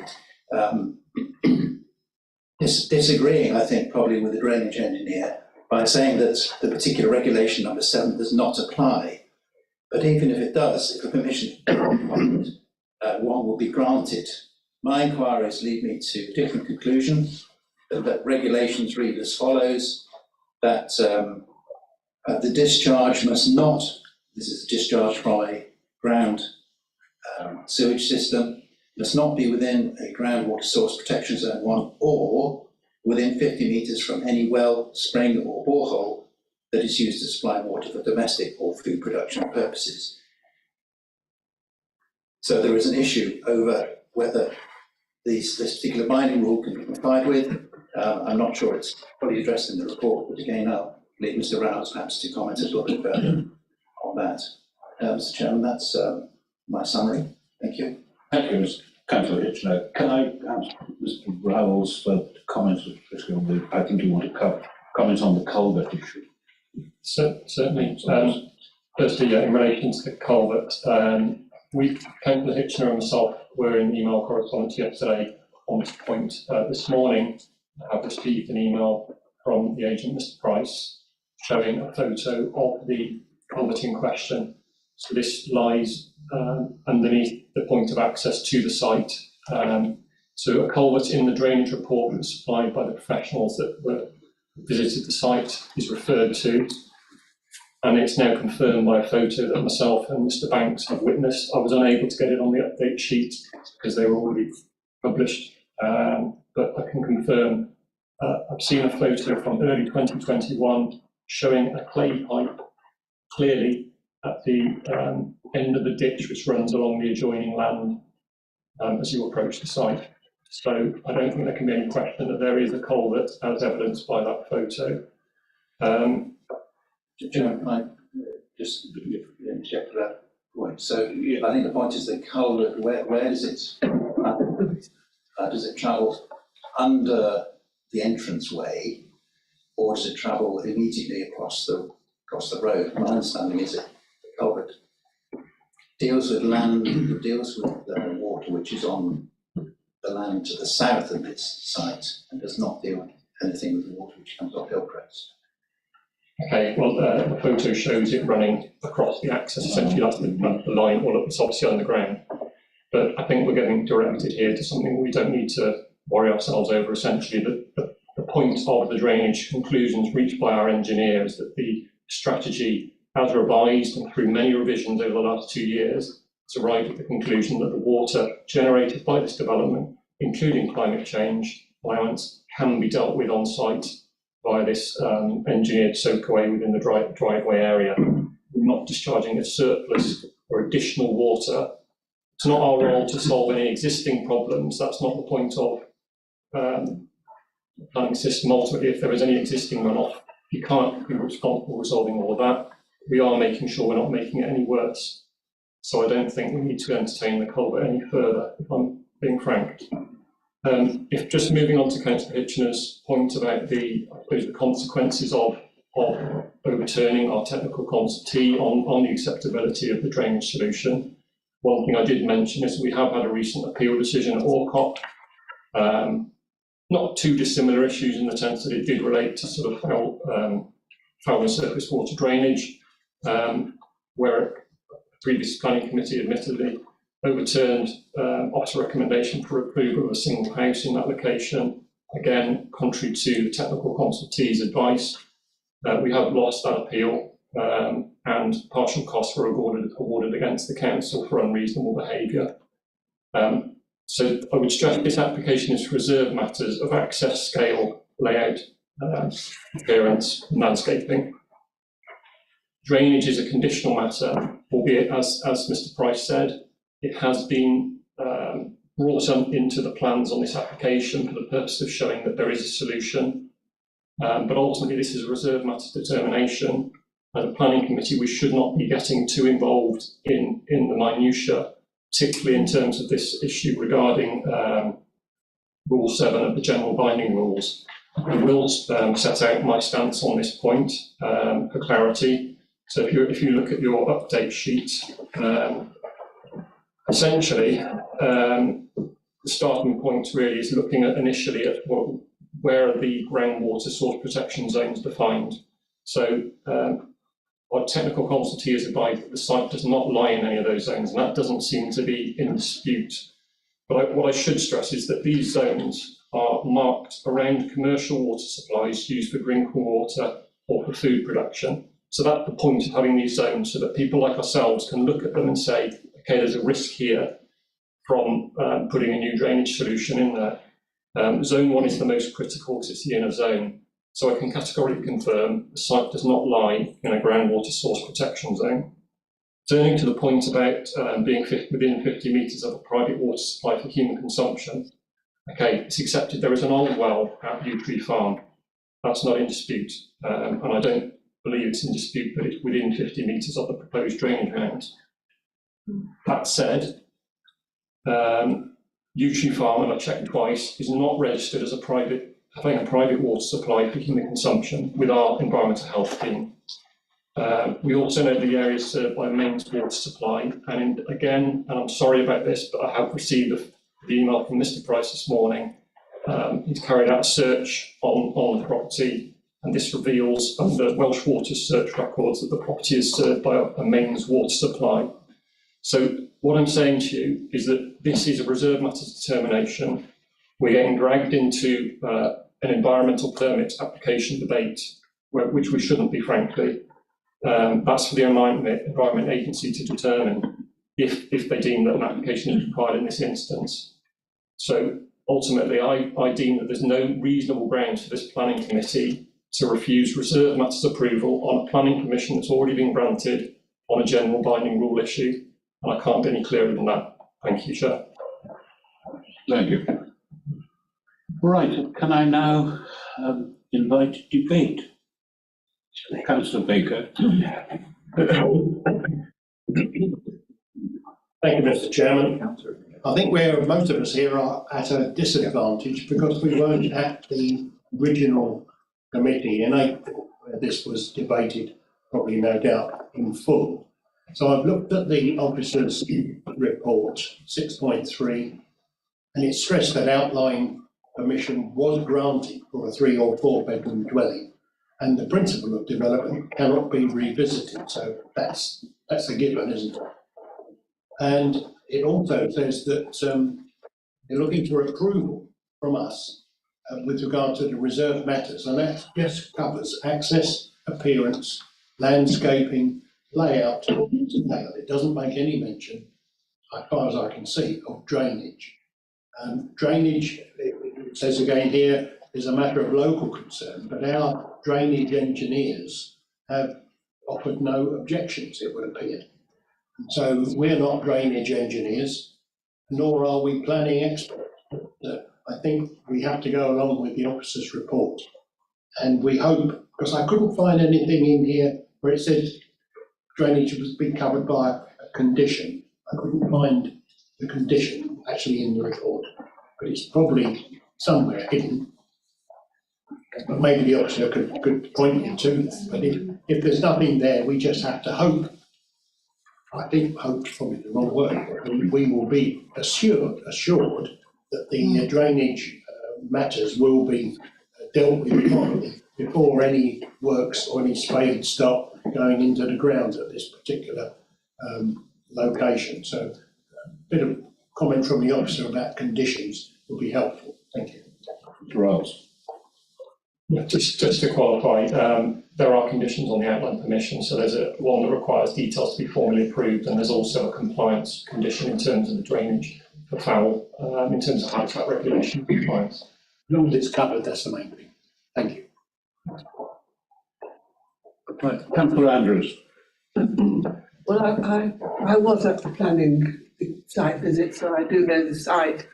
I would have to say I think it's a pity if planning permission was ever given, but we are where we are.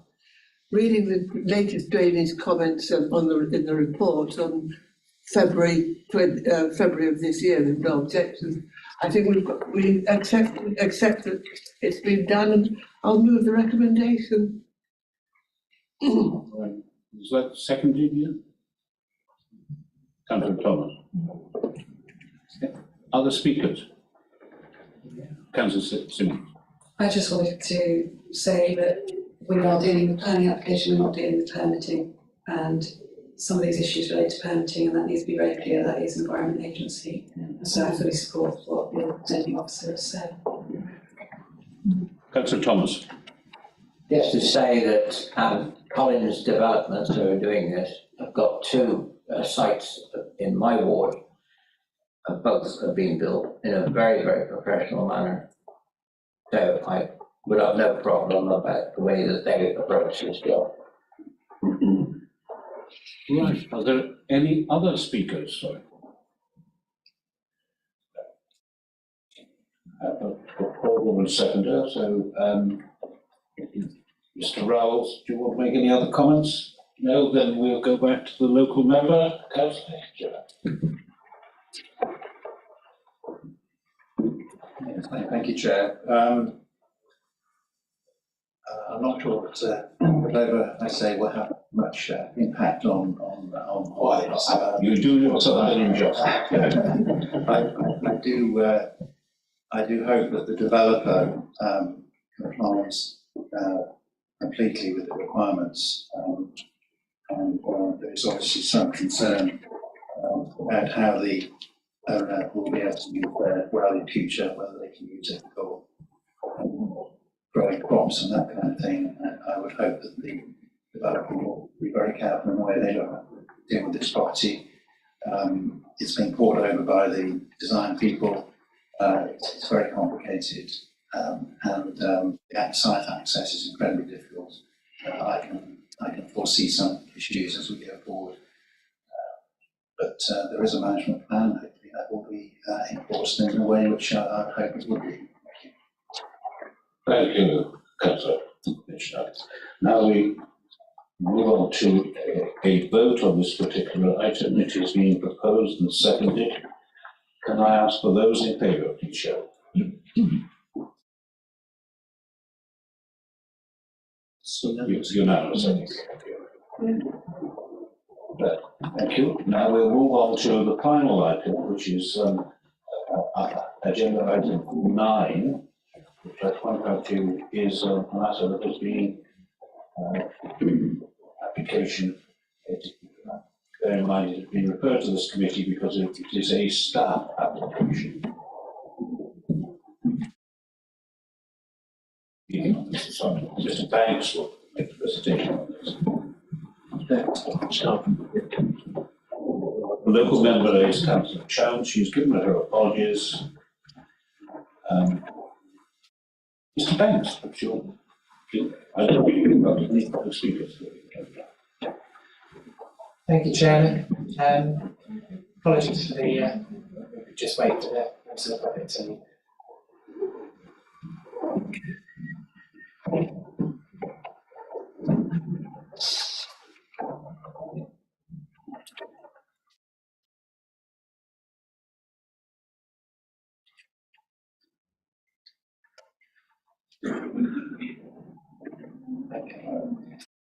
So this is an application that's before you solely because the applicant is a member of the planning department.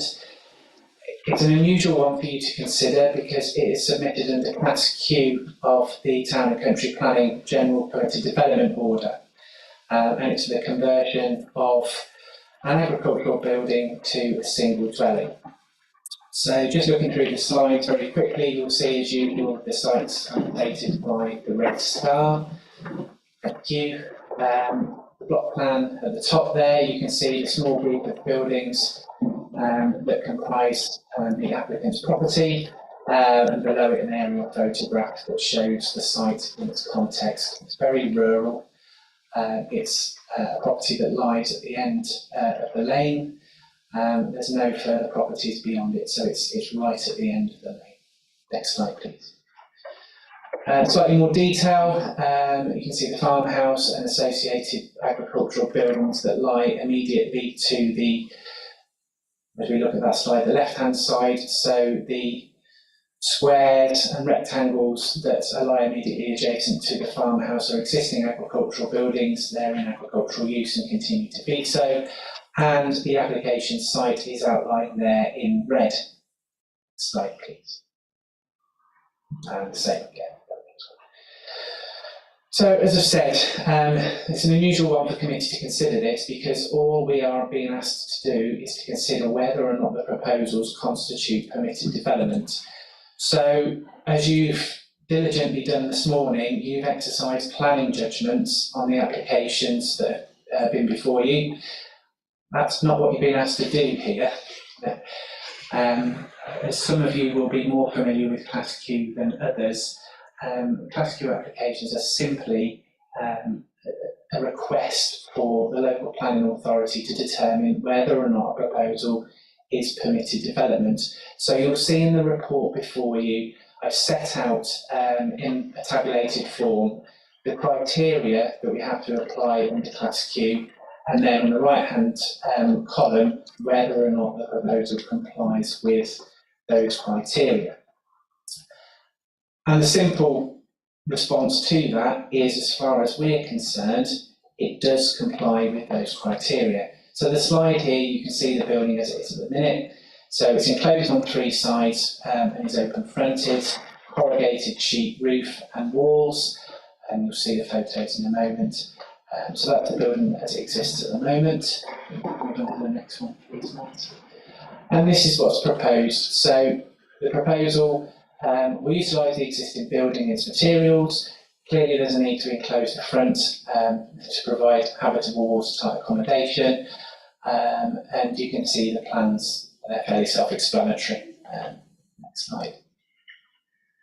And floor area, it's described as a larger dwelling, and again that's a reference back to the General Permitted Development Order and what you can do under its provisions. So within 465 square metres you can create 3 larger dwellings, so that's anything over 90 square metres, or 5 smaller dwellings which are up to 90 square metres. So this one falls into the category of a larger dwelling because it's over 90 square metres. Next slide, please. So yeah, photos of the building, as you would probably expect, not the most architecturally beautiful building by any stretch of the imagination, but nonetheless, the provisions of the Class Q of the Permitted Development Order allow for the conversion of such buildings to residential use. So on the basis that the proposal complies with all of those criteria, the recommendation before you is one that prior approval is not required. Therefore, we would say that it's acceptable and that the conversion can progress. And that's really all I have to say, Chairman. Thank you.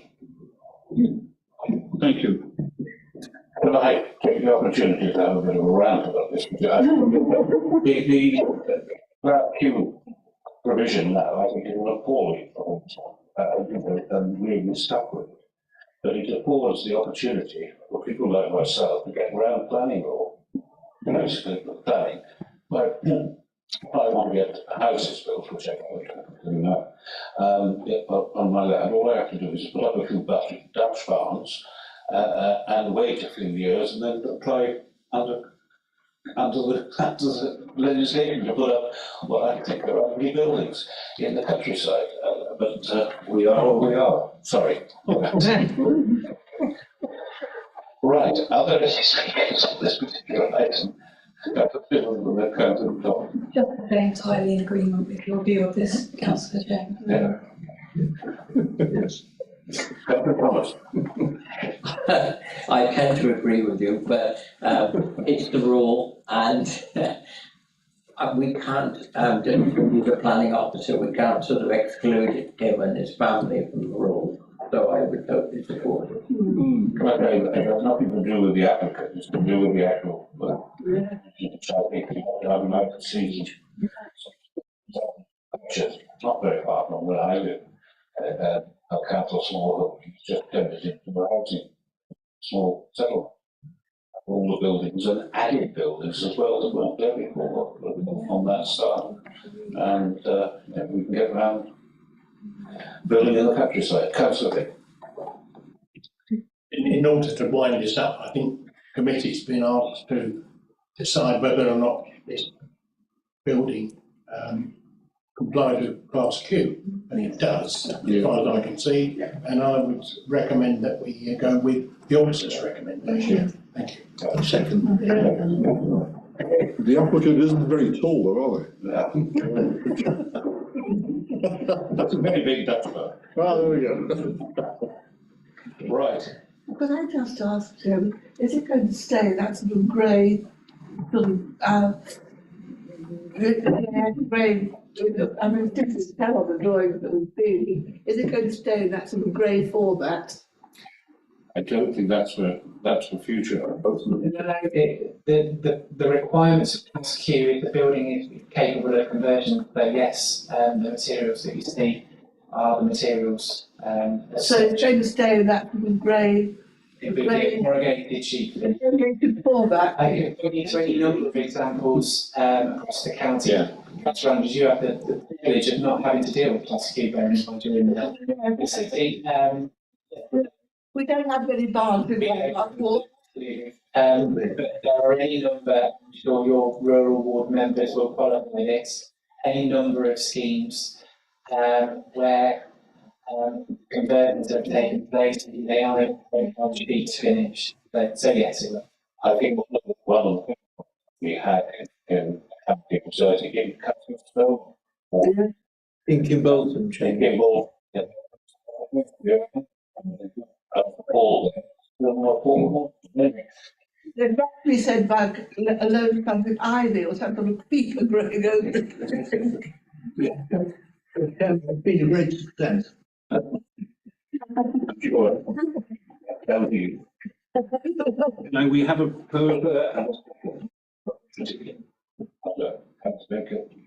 You proposed it? You proposed it. Yeah. Foxford seconded. Everybody's back there. I've already done it before. So I don't know. Oh.